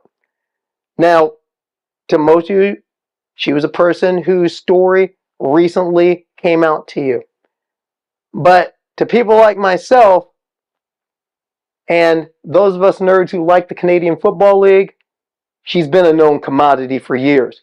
She was one of the toughest fullbacks in the CFL through a 12-year career with 4 teams, including 2 Grey Cup winners. But even so, very few people knew the story behind the story. There's an excellent article in 3 Down Nation that came out like 8 days ago that talks about the story behind the story. And that's a story that we're looking to bring to you at Transposition Sports as well. Maven Maurer had been living as a transgender woman for the last couple of years, but finally came public, and she said she came out publicly because of what she was seeing in the landscape, especially with the young people, and it compelled her to not keep her story private. And that's something I can certainly respect. As she said in 3 Down Nation, in that article, quote, "I want to try to reach more people. I want to be more visible. I want to use any voice that I have to raise awareness. One of the things I talked about with my therapist is when you shine your light and other people see it, it secretly gives them permission to shine theirs. Sometimes you don't know that things are a possibility until you see someone else doing it." Those are very true. Because for many of us, what got us to make the move forward was seeing others confidently, with power, making their moves forward. In that article, Maurer also talked about another thing that pushed her forward. Something that she did just a few weeks ago. She showed up at a ceremony alongside teammates from the 2000 Grey Cup team for the British Columbia Lions that she played for. The entire team was being inducted into the Lions Wall of Fame. And she wondered, do I show up? Do I not show up? And then the day before the ceremony, she buys the ticket, flies from where she lives in Saskatchewan to Vancouver to be there. And she was met with a lot of love. Not just from fans, but from the people that she was in the fight with, game in, game out, in the trenches. And it seems that support has extended to teammates across all the teams she played for, including some of the biggest names in the history of the Canadian Football League, some of the top players over the last 30 years or so who've given their support to Maven. I look forward to meeting this person and getting this story, because in many ways, her story, a prairie kid trying to find their way in a refuge in a tough sport, mirrored my own.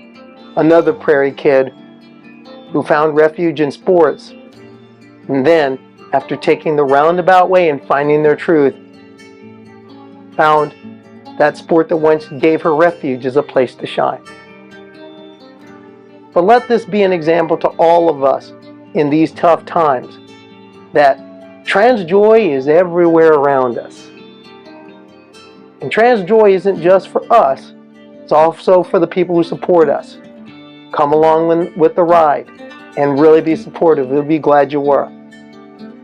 And to trans people out there, remember that, hey, we may be all we have, but you know what? We're all we need. And to Maven Maurer, I look forward to having you in my forum. I look forward to talking to you. If nothing else, to just say, sister, welcome home. For Transposition Sports, I'm Carly Chardonnay Webb.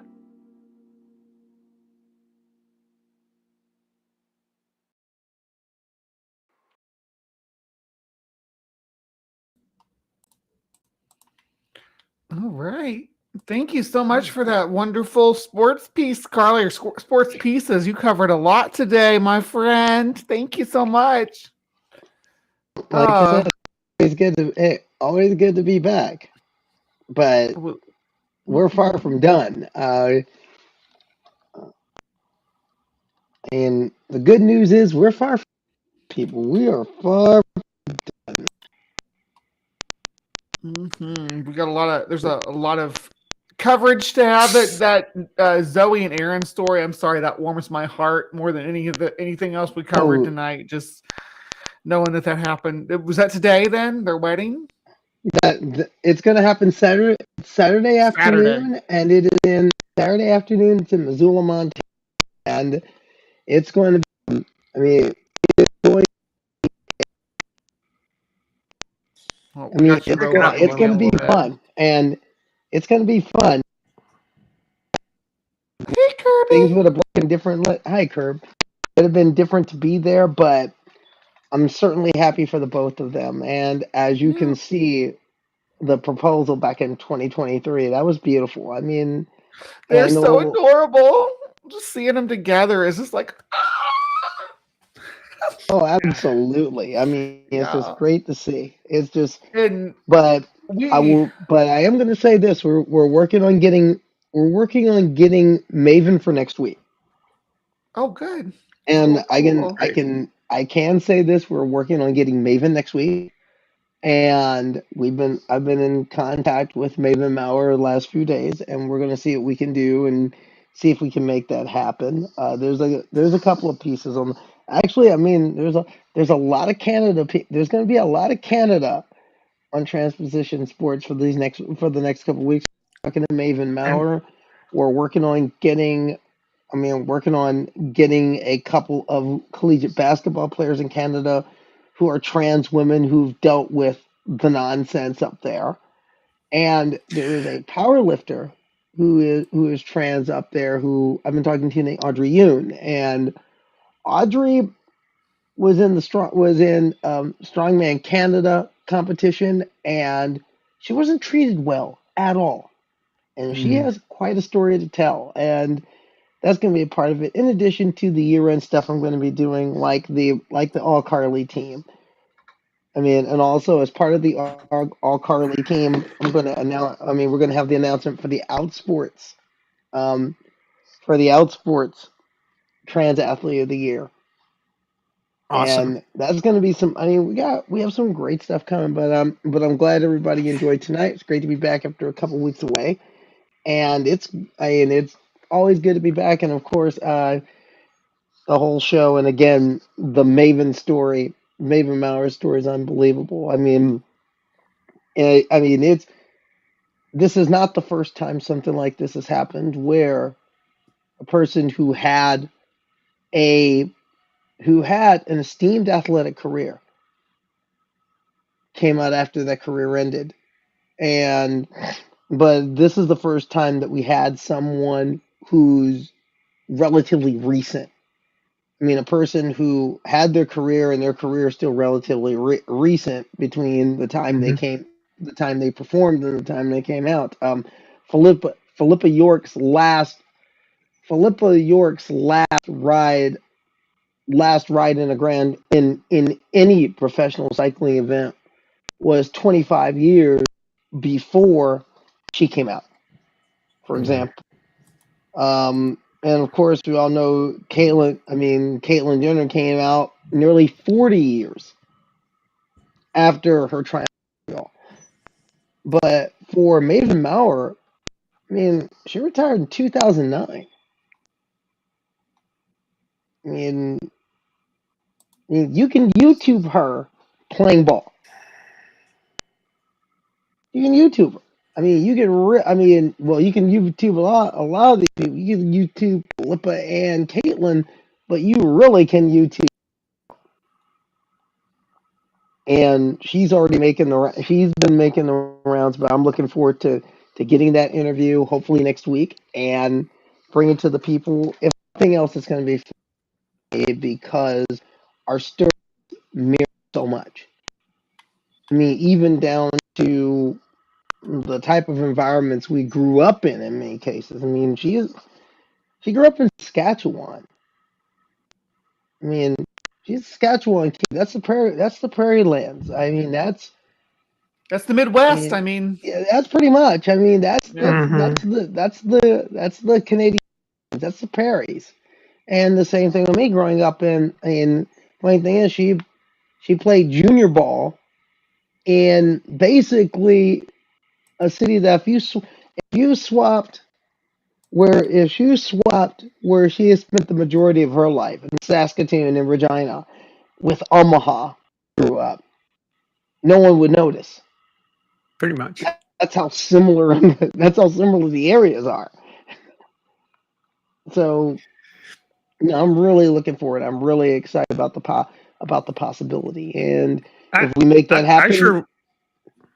was it Stephanie? That's going to be great. And I just want to assure the audience that we will not be charging a tariff on any of this Canadian content. Tariff. Oh, geez. Not here. That's the worst thing you do is charge a You know, sorry. I'm really looking forward to it. I enjoyed the CFL. I enjoy football. So for me, this is going to be fun. And I know at least a couple of Canadians in exile who live where I live who are also looking forward to see it.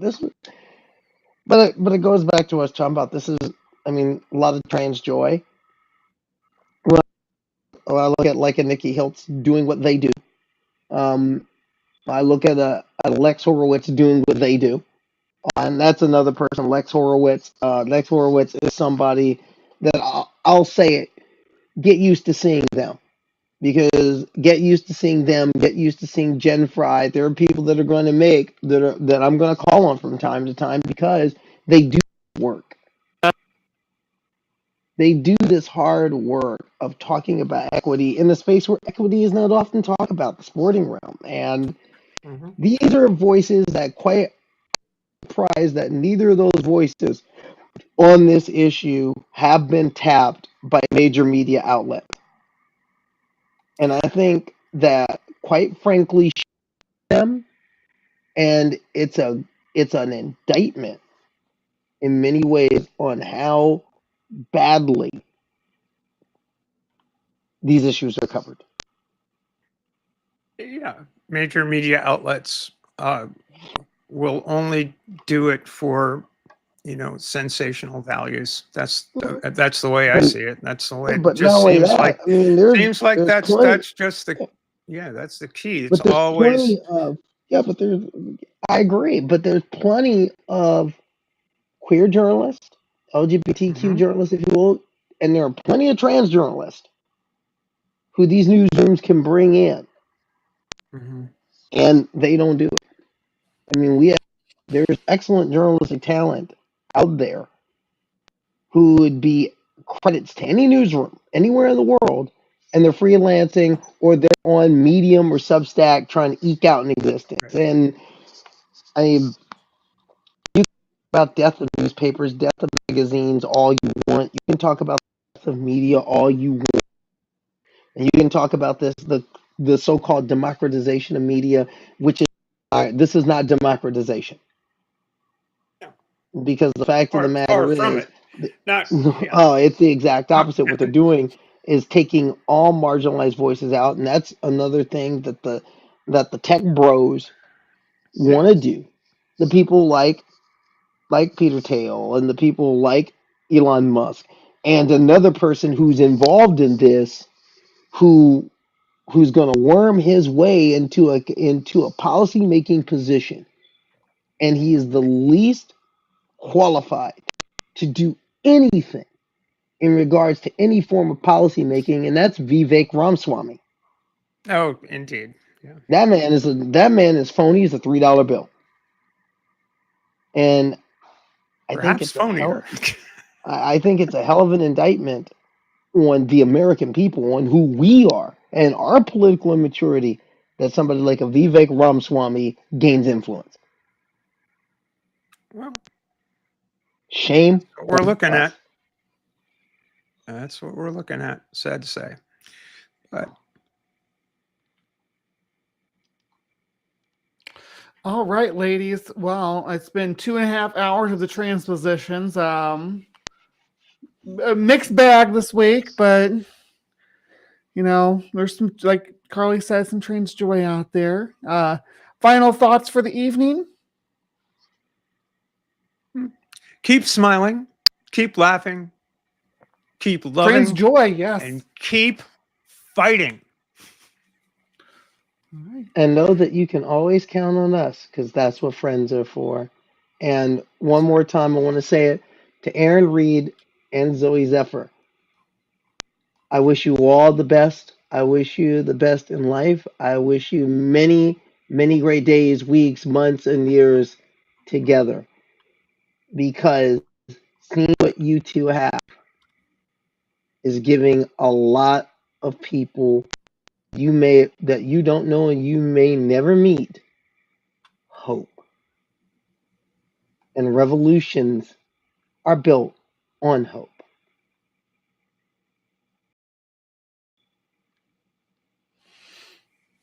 All right. Well, thank you for joining the transpositions tonight, everybody. And you have a lovely weekend. We'll see you next week with more. I guess next week's our Christmas episode. So with our Christmas special. There you All go. right. All right. Thank you, everybody, and good night. Night.